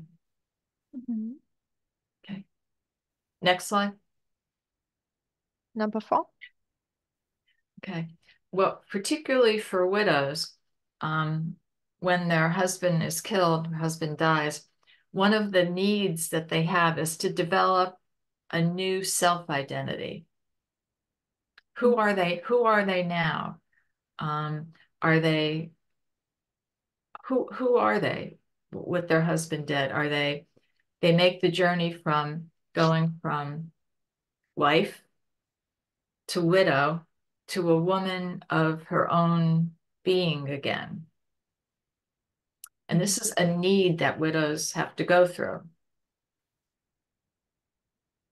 І для дружин, які втратили свого чоловіка, для жінок, в принципі, в цілому так, але особливо для дружин, є основною такою потребою ще розвинути, усвідомити свою нову самоідентичність, тобто ким вона є зараз, після втрати чоловіка, ким вона залишалась. І дуже часто жінкам треба пройти цей певний шлях від статусу дружина до статусу вдова, і далі до статусу жінка, яка існує сама по собі. І в кожній вдові приходиться і треба пройти через оцю четверту потребу. Sometimes it becomes easy for military widows, for war widows, to take on that identity, and that becomes their own identity. I am a war widow, and they're nothing else. І дуже часто для вдов військових дуже складно прийняти цю нову ідентичність, і вони зупиняються на ідентичності, що я є вдова військового, і залишаються лише в цій своїй ідентичності. They may also feel that by taking on that identity of just being a war widow, people maybe give them more sympathy or more attention or more benefits. І досить часто ця зупинка на понятті, що я є вдовою військового, у жінок ще може бути в очікуванні того, що цей статус їм може дати трошки більше симпатії від суспільства, або більше уваги до них привернути, або може дати їм певні якісь пільги, щось може з цього отримати користь. And this may prevent them from really working through the needs of their grief. It may prevent them from really, they get stuck in being the war widow and they don't work through the needs of their grief. І досить часто це їх зупиняє від поступового проживання їхнього горя, від поступового відгорьовування. Вони просто зупиняються на цьому моменті, що я є вдова військового.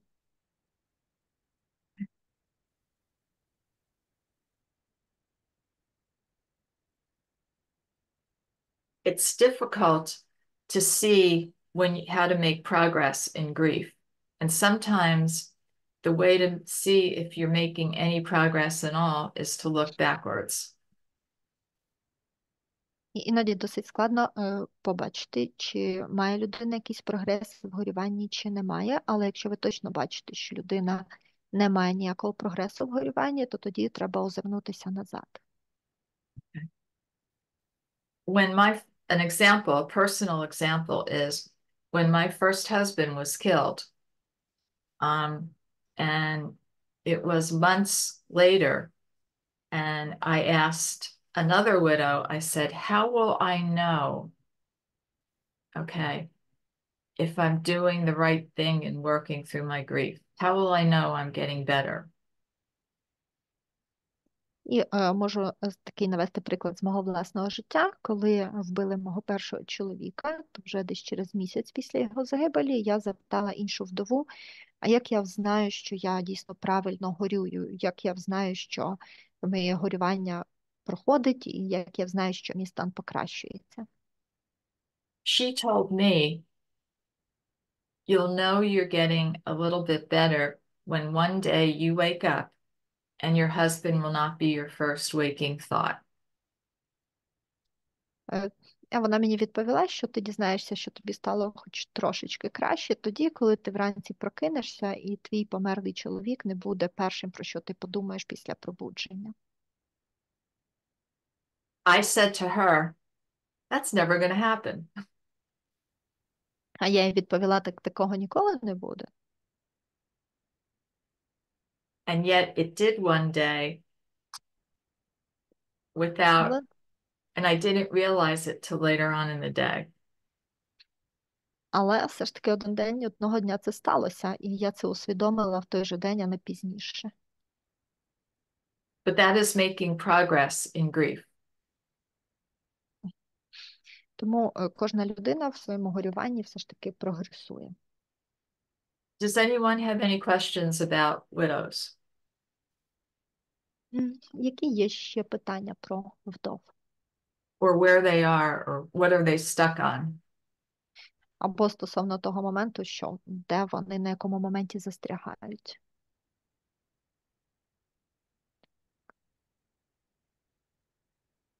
Якщо хтось має питання, кажіть, будь ласка, бо не бачу нічого, окрім Мене- презентації. Уляна, да? Так, у мене, можливо, більше питання про те, яким чином і на який етап повертатися, якщо не відбулося це догорювання і застрягання в статусі вдова військового.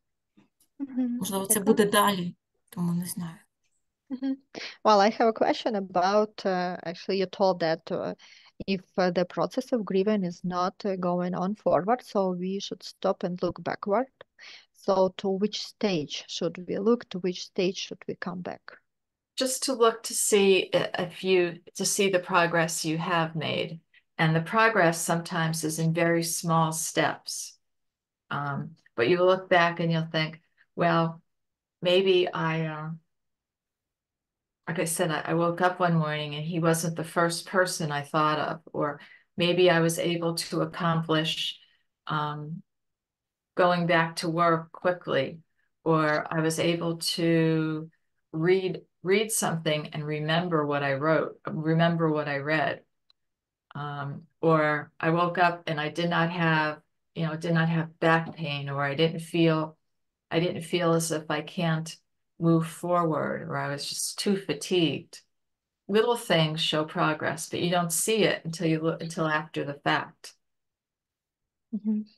Ну, тоді варто якби, подивитися і поспостерігати взагалі той прогрес, який є, тому що швидше за все він є, але він відбувається дуже маленькими кроками, і просто звернути увагу, що все ж таки щось покращилось. Тобто, можливо, як я вже казала, людина стала прокидатися, і її кохана людина не стала її найпершою думкою після прокидання. А можливо, от вдову ви запитаєте, вона скаже, що, ну, мабуть, я стала швидше вранці збиратись на роботу. Або що так, я вже можу щось прочитати і запам'ятати, що я прочитала. Або я вранці встала і мені вже не болить спина. Або я відчуваю, що я можу рухатися по життю, тому що я вже не відчуваю себе весь час занадто втомленою. Тобто зазвичай цей прогрес є, але іноді він є дуже такими маленькими моментами, і треба роздивитись, що відбувається, щоб відмітити все ж таки цей прогрес.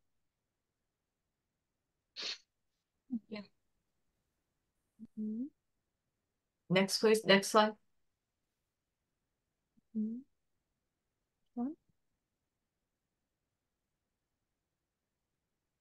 Part of the needs of grief is the kind of the spiritual component of it. And there's many different ways to say that, but one of that is to search for meaning. І ще одною потребою є певна духовна потреба, це духовний компонент стосунків, і як більшість її характеризує, це певний пошук сенсу. And this search for meaning may take you down the path of religion. It may take you down the path of worth. It may take you down trying to figure out what it is. Where is not only the meaning in your loved one's death, but also what was the meaning in their life? І цей пошук сенсу, який досить часто є процесом для людей, які переживають втрату, він може поставити людину на шлях релігії, може поставити людину на шлях пошуку значимості, а може поставити людину на шлях пошуку сенсів іншим шляхом, але зазвичай тут все йдеться до того, що потрібно надати певне значення, певний сенс смерті чоловіка, і також ще надати певний сенс, певне значення своєму життю, тобто значення смерті і значення життя. You also will find that it takes survivors into sometimes asking the questions that don't have answers. Ну і також майте на увазі, що досить часто цей пошук сенсів призведе людину, яка когось втратила, до певних питань, на які не завжди можна дати відповідь. Why did this happen? Why is this? Why was this? Why was my husband killed? Why did this happen? Was it something that I done that I don't deserve to be happy? Did I do something? Was it his? And you just ask yourself these really hard questions. Why did God let this happen? Why is it me? And there's no answers, but asking those questions helps you to find peace of mind. І досить часто такими питаннями, на які неможливо знайти відповіді, це можуть бути питання, але які ця особа буде весь час задавати собі, можливо, і вам, це на кшталт, чому це сталося, чому вбили мого чоловіка, що ж я такого зробила, що я не заслуговую щастя, і це сталося. Що я в житті зробила не так, що це відбулося? Чому це сталося саме зі мною? Чому дозволилось статися цьому? І ці питання можуть задаватись дуже довго, дуже часто, і хоча і відповіді на них може так і не знайтися, але в принципі ці питання, вони покликані знайти певне умиротворення в душі. The other thing what survivors do is they ask themselves, has my life changed? What's the purpose of my life now? And those are all hard questions to ask and answer.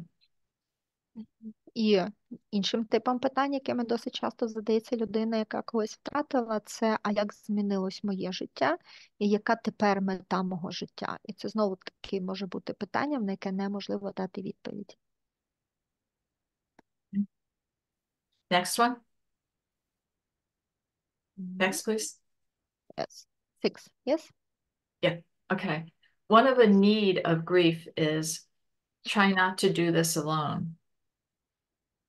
And even though, as we mentioned just very early, men and women have different styles of grieving, and sometimes you cry without tears, and sometimes you act out your grief, and you can act it out in small ways, positively, and you can act it out negatively.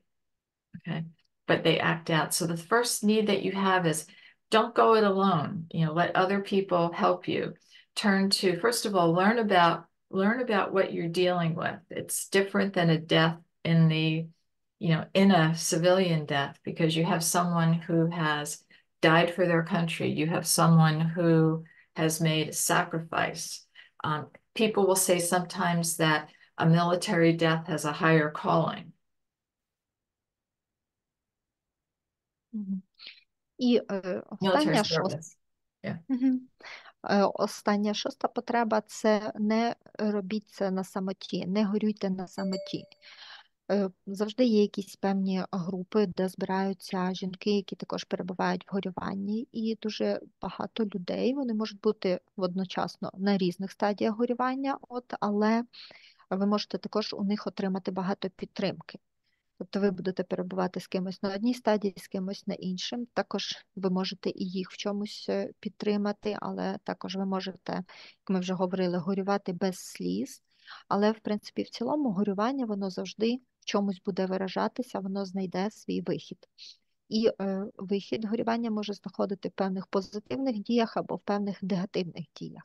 Але єдине, на що хочу ще раз наголосити, не проходьте через цей процес самі. Дозвольте іншим вам допомогти. І знову ж таки, якщо говорити про вдов воєнних, то це трошки інше, ніж жінка, яка втратила чоловіка цивільного. Тому що тут завжди ще такий момент, що цей чоловік, він вмер за свою країну. Це є якийсь момент присвоєння йому певної героїчності. Ну і також ще деякі люди кажуть, що померти на війні – це є певне покликання зверху, тобто що його прикликали туди, на небеса. Another need is to don't be isolated, don't do it alone, to connect with other widows. One of the things that when all the years I've worked in this, if you put widows together, you put moms together, or you put dads together, they're going to feel that they're not isolated. And they feel that they are with other people who understand what they're going through without words. They don't have to put it into words. Наступна потреба – це не ізолюйте себе. Завжди знаходьте можливість поспілкуватися з іншими вдовами і об'єднуйте з іншими вдовами. Ну, і в процесі роботи я так бачила, що якщо зібрати вдов разом, чи матерів разом, чи батьків разом, то вони відчують себе не ізольованими, не відокремленими від суспільства. Вони побачать, що вони знаходяться в колі тих, хто може їх зрозуміти без слів. Тобто це таке розуміння один одного без слів, тому що вони розуміють, через що кожен з них проходить. You may have had this experience where when you work with survivors or you put them together, one of the first things they'll say is, "Am I going crazy?" І, можливо, ви вже маєте досвід такого моменту, що коли ви працюєте з кимось, хто переживає якісь втрати, коли ви їх збираєте разом, то досить часто вони починають один по одному питати, а чи не схожу я з розуму. Last thing is, it helps for widows, again, to just let others help you, and you find strength in that. And you could find help from the churches, from charity organizations, from other ones, from the government, anyone that can help you to understand this better, understand military grief better, and to feel that you have a connectedness with others and not isolation. І останнє, що також хочу сказати про вдов, що дозвольте, будь ласка, іншим допомогти вам. Тому що допомога іншим дасть вам силу і користуйтеся допомогою всією, яку ви можете отримати. Це може бути допомога церков, допомога благодійних організацій, якась державна допомога, тобто будь-яка допомога, яка вам доступна, вона дасть вам можливість краще зрозуміти горе і дасть можливість пережити його, пройти через нього.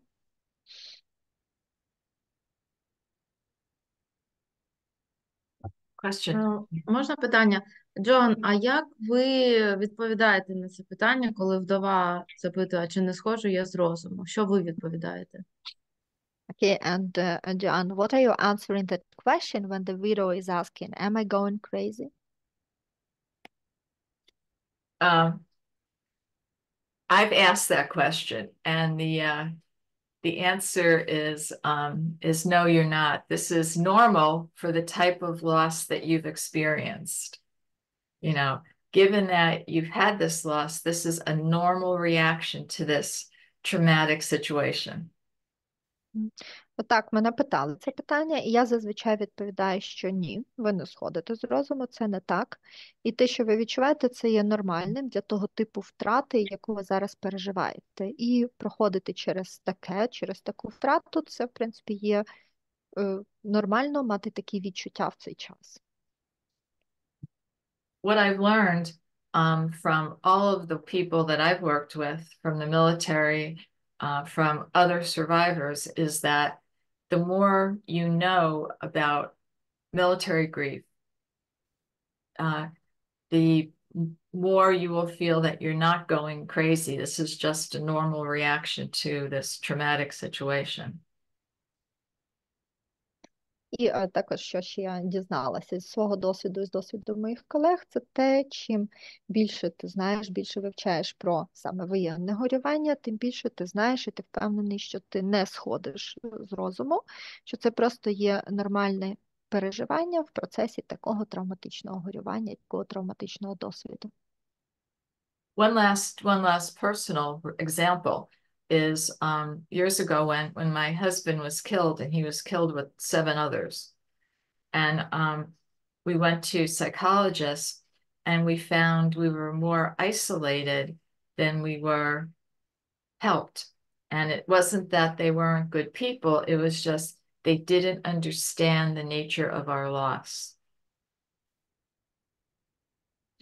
Ну і такий ще наведу останній особистий приклад з мого життя, коли загинув мій чоловік, його вбили разом з 7 іншими його побратимами, а ми тоді пішли разом до психолога, і в якийсь момент ми зрозуміли, що ми тут почуваємося ще більш ізольованими, ніж нам допомагають, тому що там ми перебували в колі людей, які не можуть зрозуміти ту втрату, яку ми переживаємо. A military loss is very similar to when, let's say, you lose a firefighter, or a policeman, or you lose someone who's an EMT or a medic, and it combines service to people and service to country, okay, with usually a very violent death. І втрата військового, воєнна втрата, вона, в принципі, схожа більше з втратою пожежника, з втратою поліцейського, з втратою когось із бригади швидкого реагування, наприклад, як лікарі швидкої допомоги, тому що це завжди втрата людини, яка присвятила своє життя служінню держави, служінню людям, а потім ця людина гине насильницькою смертю. Next, please.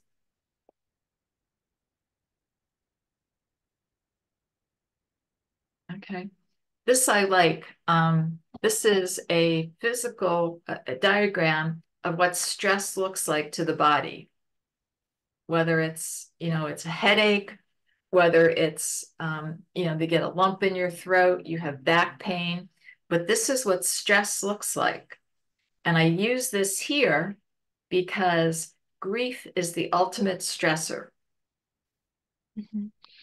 І це моя улюблена картинка, тому що вона показує тут всі моменти того, як, власне, проявляється стрес. Він проявляється головними болями в животі, болями в шлунку. Але в цілому це є прояви стресу, але хочу сказати, що процес горювання – це по-любому, це завжди стрес. Grief also will impact your immune system.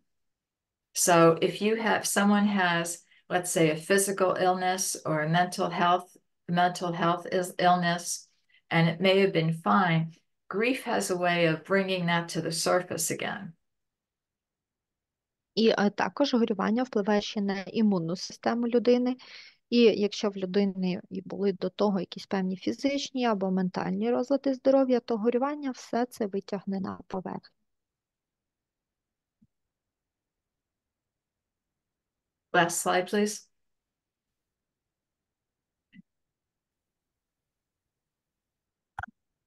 I want to say thank you for coming and joining with me today.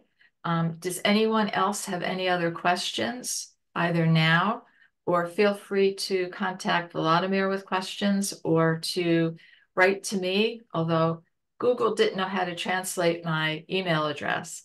So that didn't have anything to do with that, but that's my email address. I'll be happy to help you out as best as I can. Let's say, should you contact me directly. I know some people don't like to ask questions in a group. Мгм. І що ж, це вже завершення. Дуже дякую всім за увагу. Дякую, що приєднались до мого сьогоднішнього вебінару. І також цікаво почути, можливо, ще є питання залишились, то я відповім. А якщо, можливо, ви хочете задати питання пізніше, то можете сконтактувати з Володимиром, він мені передасть ці питання, або можете мені писати на електронну адресу. Слава Богу, Google її не переклав, тому ви її можете бачити. Тут вона правильна, і я знаю, що просто деякі люди не люблять питати щось публічно, але можуть захотіти так запитати особисто, тому, будь ласка, можете писати на мою електронну адресу. Okay. One last comment that I have, and please excuse my accent, but Slava Ukraini. Я хочу сказати останні мої слова на цьому вебінарі. Вибачте за акцент, але слава Україні і героям слава. Героям слава. Anyone? Дякуємо, Джоанно. У Уляни є ще питання, напевно, бо рука піднята. Мгм. Дякую. Хотіла ще уточнити, можливо, в Ольги про цей приклад від Джоани, коли вона прийшла з членами родин її чоловіка, які разом загинули, і вона говорила про ізоляцію. Я не зовсім зрозуміла, вони себе відчували більш ізольованими на прийомі у психолога, аніж у суспільстві, де не розуміють їхньої воєнної втрати. Що саме вона мала на увазі? Зараз давайте уточнимо. And John, when you were given the last your private example, you told that, or maybe it is also a misunderstanding, that when you and other widows were attending psychologists, you were feeling more isolated because that person, that psychologist, was not able to understand the type of loss you experiencing, or you were feeling isolated in the society. Okay, Because- yeah, I had a feeling that I did not explain that very well. What I was trying to say was we would go to this, they had one for the whole group, and we would go, and they weren't very, they were very sympathetic and very empathetic, but we felt that they would say, well, grief takes about a year, and you should feel better after a year. And with military loss, that's not the case, because we were still getting information about about the circumstances. My husband's helicopter exploded, about that well after a year. So what we were hearing was, well, you should feel better, but we were still getting information which was common, but it wasn't common in the civilian sector. That's what I was trying to say. I just did not say it real well. So it was about that psychologist you attended. Pardon? When Uh, we found, like when we that- found some, but go ahead. So that feeling of feeling more isolated, it was related to the psychologist you attended or to the society you were I in? think it was just not really understanding real well, because they would say, well, you should be, after about a year, you should feel better. But when you have a sudden traumatic death, it takes at least a year before the reality of that just begins to sink in. And the second year and the third year is very often the hardest, because you've been through all of the first years. You're finding now that the second year is you're less of the shock and the kind of like the learning of the first year is over. And I did not explain that well, and I'm sorry. But I have a question for everyone here before I go, and my question is this. What topic I did not get a chance to cover that you would have wanted to hear about? Mhm. What's Okay, the so topic? please let me translate first your answer. So all those clarification, it is related to the psychologist you were attending. Oh, okay, the psychologist, it is The separate. knowledge. I think the knowledge of what was different about, let's say, the knowledge of what was different about, let's say, having a sudden death, because of, you know, like a heart attack versus having a sudden death that had all of those complications of it being sudden and violent and intentional. That's what I was trying to say, was it was just the kind of like the not, we felt like we spent more time telling them about what we were dealing with than really finding out how to deal with it. I'm never going to say that again. I'll use a different example. Okay. But what? Ну, так, чи це до психолога, чи це до суспільства, в принципі, намагалась уточнити, але так, до кінця я так зрозуміла, що це в цілому. В общем, так, ми разом з групою вдов відвідували психолога, психолог до нас дуже симпатизувала, вона була дуже емпатична, але вона казала про те, що горювання буде тривати певний час, роками, але ви будете відчувати те саме роками, але що з часом буде покращення. Але для, власне, воєнної втрати це не той випадок, тому що ми, як вдови воєнних військових, ми протягом часу ще отримуємо ще якусь інформацію про загибель наших чоловіків. Ну, зокрема, мій чоловік загинув в процесі вибуха гелікоптера, і час від часу ми ще отримували якісь звістки і ще якісь подробиці. І це дуже характерно для вдов військових, але це зовсім не характерно для процесів, коли загинула цивільна особа. І говорячи про процеси, коли загинула цивільна особа, то там десь так, приблизно рік відбувається горювання, а далі уже процеси стають слабшими, оці переживання, але якщо говорити про тих, хто пережив травматичну смерть, раптову смерть свого родича, то навпаки, другий і третій рік по втраті людини може бути набагато важчими, тому що, оскільки смерть раптова, до неї не підготовлений, то перший рік людина перебуває в основному в стані певного шоку від раптовості смерті, а от вже другий, третій рік починаються різні процеси горювання. І, знову ж таки, говорячи от в контексті, що відчували себе ізольованими, просто виходило так, що ми якби в цих процесах, перебуваючи своїх, ми мали певні фізичні симптоми і свої переживання, але так весь час виходило так, що ніби не суспільство нас підтримувало, а ми більше розповідали суспільству, що саме ми відчуваємо, як саме ми це проживаємо. Тобто ми більше говорили, ніж нам щось давали. And once again, the question is, what, and you don't have, you can answer this later by email, but what topic did you want to hear about that you didn't hear? І останнє питання, це вже я хочу вам задати. Скажіть, будь ласка, які теми ще є, які вас цікавлять, але я їх сьогодні не розкрила? Які теми ви ще хотіли би почути? Можете не прямо зараз це сказати, можете передати через Володимира, але ще що вас цікавить?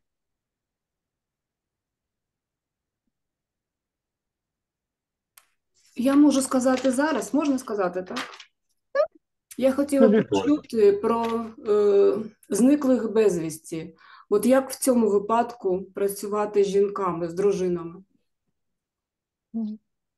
I would like to know how to work with wives whose husbands are missed and disappeared. Yes, that's a specialized topic. It's called ambiguous loss. And that's a whole nother topic in and of itself. Ambiguous loss, ambiguous grief. Так, але це така певна зовсім окрема тема. Це називається невизначена втрата, невизначене горювання, і це вже зовсім інша тема. Так, так. Дякую. Інна? Я працюю з дітьми, і дуже часто бувають ситуації, коли батьки не говорять дітям, тому, можливо, більш детальну інформацію про те, як супроводжувати, інтегрувати процес горювання в сім'ю, щоб батьки більше могли спілкуватися з дітьми про це. Це перше питання. І друге питання з приводу підлітків. Вони теж дуже часто шукають дуже багато подробиць з приводу смерті, і як тоді модерувати цей процес. Дякую. As I work with children, so quite often parents are not telling the children the fact of the death. So how can I support, how can I provide this therapy, and how can I integrate the process of grieving into the whole family? Mm. And And so the second yeah, okay, go ahead. and second issue is about adolescent, because I also work with adolescent, and quite often adolescents would like to have a lot of details, and they are searching more and more details about the fact of death of their parent or beloved one. So how can I moderate this process also? Okay. As you know, children do not process death the way adults do. And so what it becomes important to do is at each stage for the children is to give them to answer the questions that they have that are in the language of their age. And so I've worked with children, and again, as they get older, they ask different questions, and they want different levels of understanding. It's a balance for parents to basically raise their children, okay, and not have them enveloped or smothered in this loss, but yet to make sure that the parent is represented and is not viewed as, again, as the as the hero, the perfect one. Children also very often, they don't know what they feel. And so what they do is they act out what they feel. And sometimes they regress. Mm-hmm. One more thing. There's a very good program that I had been a part of. It was a model for grief for children called the Dougie Center. And it uses a combination of kind of technique with children, where you may use, we used to use colors, and they would make an image of what's happy and what's their favorite color. And sometimes it would even be putting a lot of pieces of material in the center of the floor and just picking out what color attracted them that day. And we also used to have what was called a volcano room. And kids took information in very small doses. And then very often they would get extremely active, and they would go in this room and they would throw balls and whiz bangs and scream and do all these things, which they thought was fun at this age, but really was a part of that physical expression of what they did not understand was going on with them. Mm-hmm. Okay, I'm sorry, one clarification. So the parents should create the image of a perfect father. No, the children do. The children do that very often. They create this hero dad. If my daddy were here, this would be different. They think he is. They have unrealistic kind of a vision, and obviously you want to talk about the good parts, but it can hurt them down the road when they realize that their parent was also when they go into relationships as an adult. And they're dealing with this perception of this hero dad, and they may not find, let's say, boyfriends or men or husbands who can match up with that perception. But again, it's called the Dougie Center.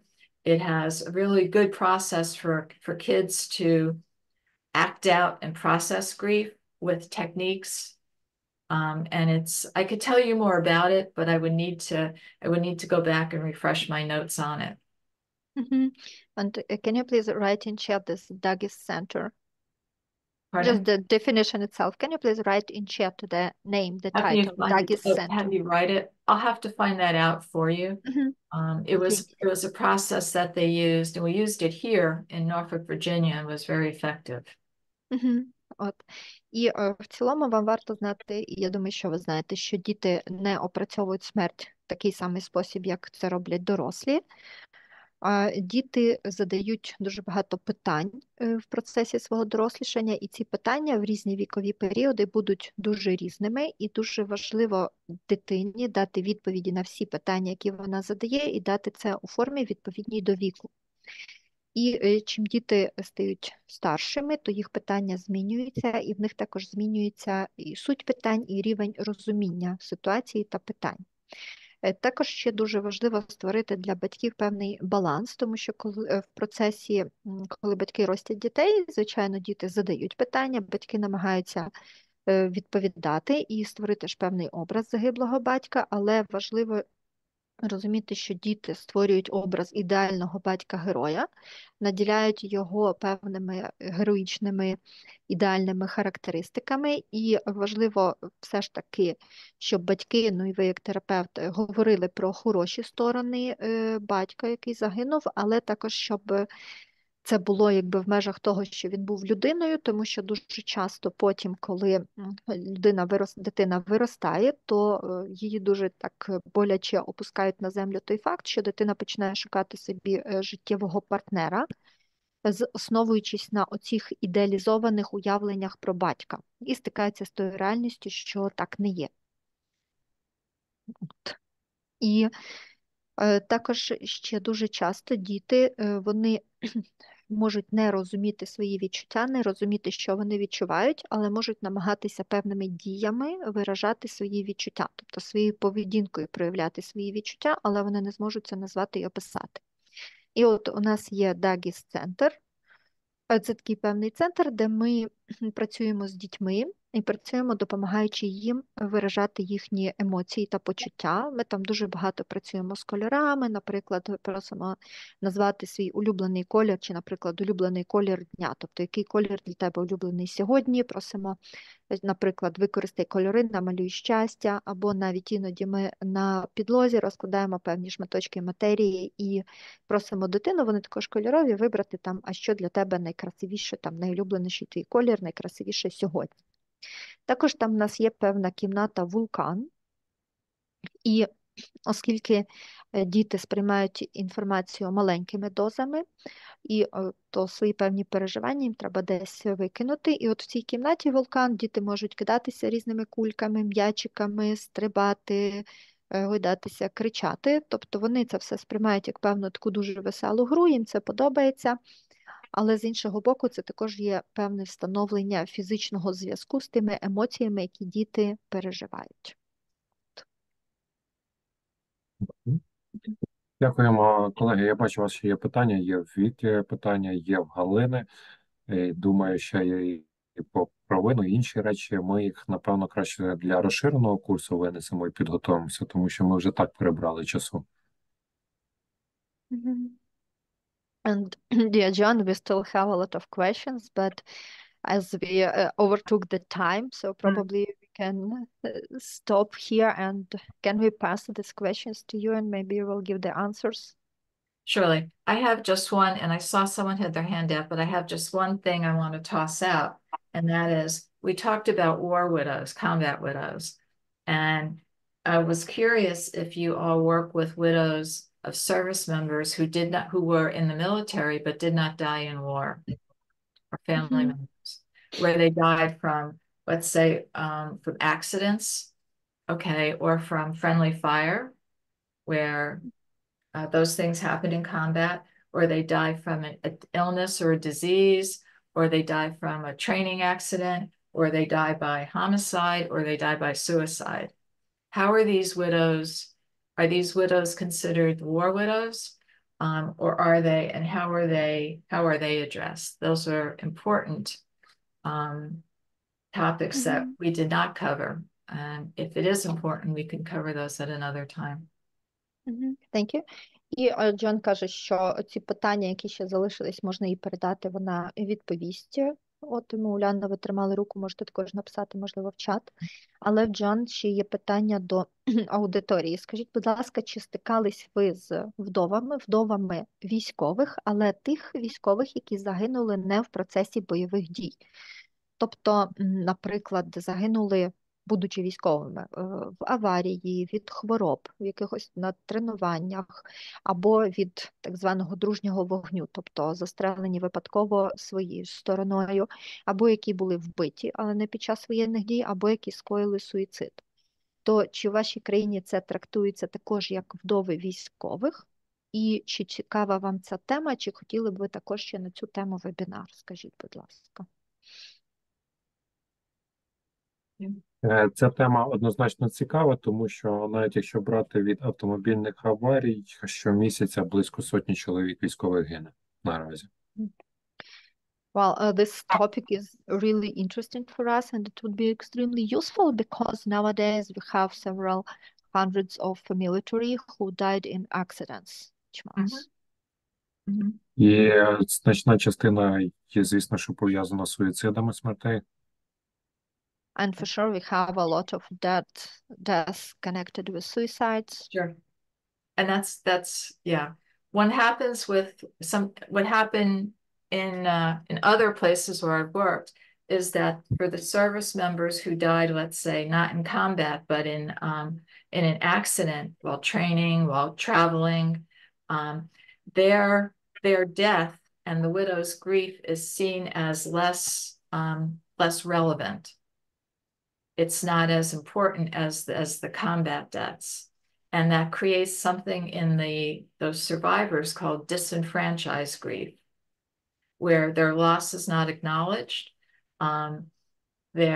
It's seen as, again, as not important, not relevant, and they don't get the support they need in terms of recognizing and validating their grief. Так, і досить часто ця загибель військових, наприклад, в автокатастрофах або під час подорожей, то людьми ця смерть і, власне, горювання таких вдов, хоча це вдови військових, воно часто трактується як дещо ніби менш вартісне, менш відповідне і менш важливе, ніж якби цей військовий загинув в процесі бойових дій.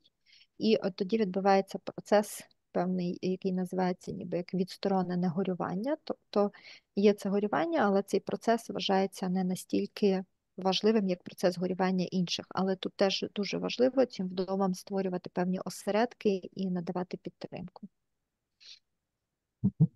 У нас матеріалу і тем для майбутніх зустрічей ще буде багато. Well, and actually we may have a lot of topics for our future webinars and meetings.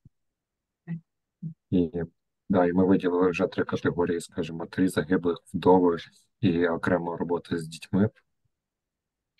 So now I can state that we figured out 3 categories, like to work with different kind of widows separately and also to work with children, like another issue.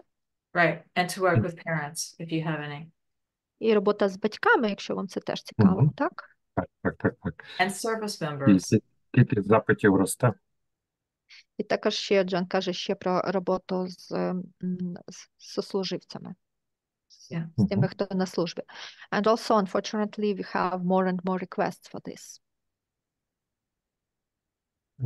I understand. Я пропоную зараз зробити загальний такий скрін з нашого навчання, поставити якісь певні емоції, лайки.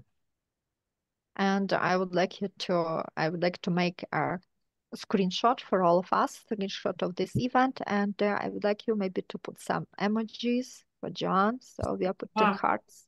All these hearts are for you. Oh, thank you. And I would like you to also share with me what didn't work for you. Again, my goal is always to provide useful type of information. And if something was missing, if something worked, what do you need? That's the type of feedback that I do appreciate. Ну, я дуже вам вдячна. І дуже ще також прошу з вашого боку, напишіть, будь ласка, що вам не зайшло, чи, можливо, яка інформація вам була не дуже корисна, тому що моя основна мета – це робити дійсно корисні вебінари, корисні саме для тої категорії, для якої я її проводжу, тому щоб це було дійсно для вас корисно, можете написати і те, що якби вам було б зайвим, чи що б ви не хотіли слухати.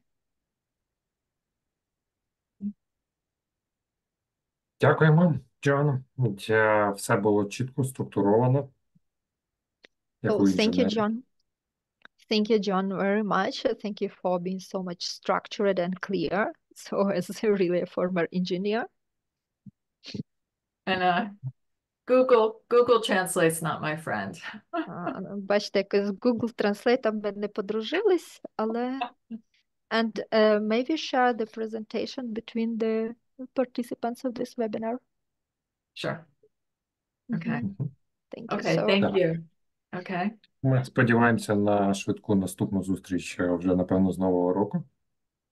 And we hope for a very fast we will meet again, and I hope it would be after New Year. Right. Okay, sure.